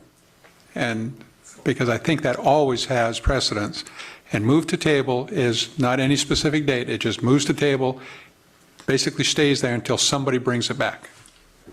All right, and that supersedes the motion we have currently. Pretty sure. Okay, Mr. Dixon, would you like to do that? Yes. All right, would you state that for us one more time? It just moves to I table. would like to table it to an uncertain date. Okay. So you just move to table, that's it. Table. All right, is there a second? Second. Have a motion and a second to table. Any questions? All in favor, please say aye. Aye. Any opposed? Nay. Say the nays have it, right, Lindsay? Okay, so move to table fails, so now we're back to the original motion. Correct? Correct. Okay. Original motion, read that one more time for us, Mr. Buston. Be it Be in the resolved by minutes a lot this time. Be it resolved by the City Council, City of Auburn, Alabama, that the salary of the City Council is hereby established in the amount of $1,200 per month, effective November 1st, 2022. Does the original motion and second go forward now? Do we need another motion and second? Need a motion and a second. All right, do I have a motion? So moved. Second. All right, have a motion and a second. Any questions? Seeing none, all in favor, please say aye. Aye. Any opposed? Nay. Ayes have it. Motion fails. All right, Mr. Buston. Item number 10C is the vacation of right-of-way and the execution of a quitclaim deed for the Boulevard Auburn LLC. This is for an unused alley located between Lot 2 of Harper Avenue Subdivision 5th Edition and Lot 1 AAA of Harper Avenue Subdivision 4th Edition. A public hearing is required. We'll open the public hearing. If you'd like to address the City Council on this, please come forward and give your name and address for the record. Seeing no one, we'll close the public hearing. Move to approve. Second. Have a motion and a second. Any questions or comments from the council? Yes, Mr. Mayor. Yes.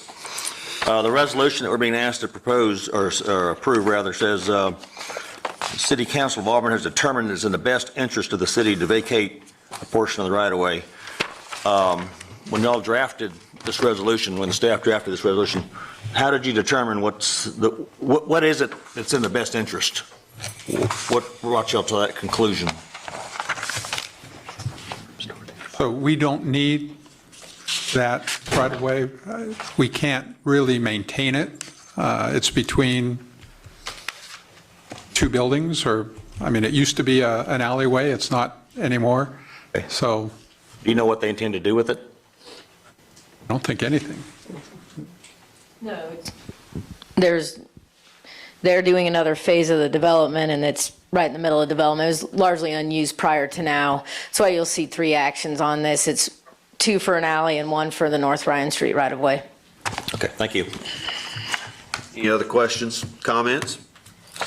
Have a motion and a second. All in favor, please say aye. Aye. Any opposed? Motion carries. And 10D is very similar, is still part of the same things, the vacation of right-of-way and execution of quitclaim deed for North of Harper Avenue LLC. This is also for the unused alley located between Lot 2 of Harper Avenue subdivision and the Harper Avenue 4th Edition. Move for approval. A public hearing is required. Hold on just a second. We'll open the public hearing. If you'd like to address the city council on this, please come forward and give your name and address for the record. Seeing no one, Mr. Parsons. Move for approval. Second. Have a motion and a second. Any questions or comments from the council? All in favor, please say aye. Aye. Any opposed? Motion carries. And item 10E is the vacation of right-of-way and execution of quitclaim deed for North Harper Avenue LLC for the North Ryan Street. A public hearing is required. We'll open the public hearing. If you'd like to address the city council, please come forward and give your name and address for the record. Seeing no one, we'll close the public hearing. Move to approve. Second. Have a motion and seconds. Anybody on the council have any further questions or comments? Seeing none, we'll vote. All in favor, please say aye. Aye. Any opposed? Motion carries. Those are all the items we have on the agenda this evening. Move to adjourn. Oh, hold on just a second. Sorry. Oh, goodness. At this time, a citizens' open forum, you have an opportunity to address the city council on I anything, retract that motion. anything on your mind. Please come forward and give your name and address for the record. And remember, you have 3 minutes.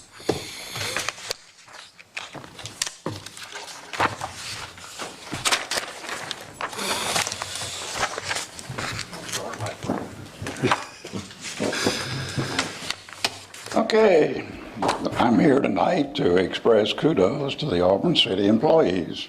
Could we get your name and address for the record, please? I'll give it to you afterwards, Jim. No, your name and address for the record. You need to verbalize it into the microphone. Doug Cooper, 1451 Ping Court, Auburn, Alabama, USA.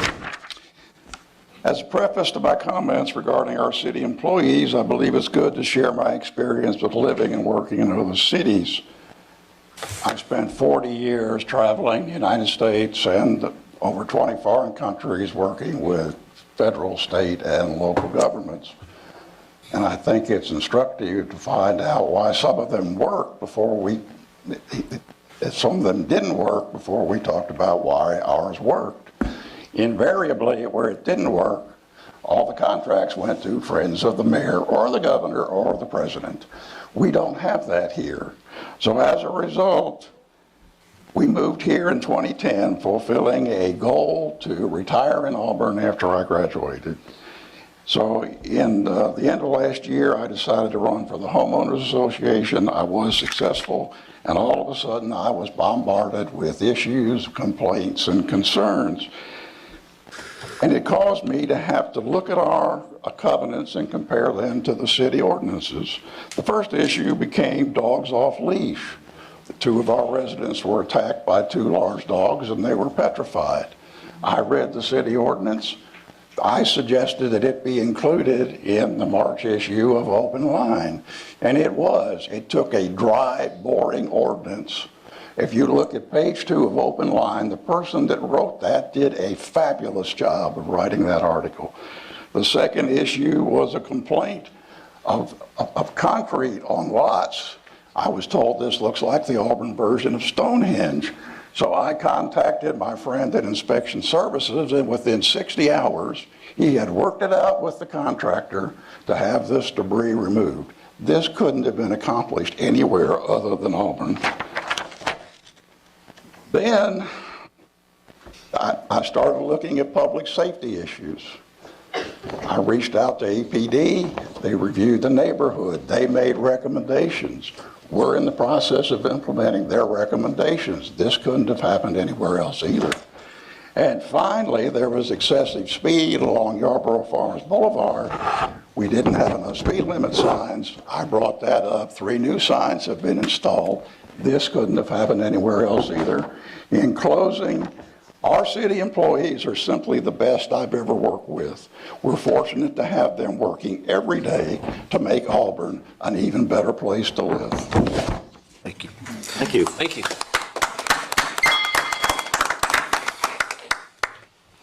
Anyone else? Okay. Do we have a move to adjourn? Yeah, 5 minutes ago. We're adjourned.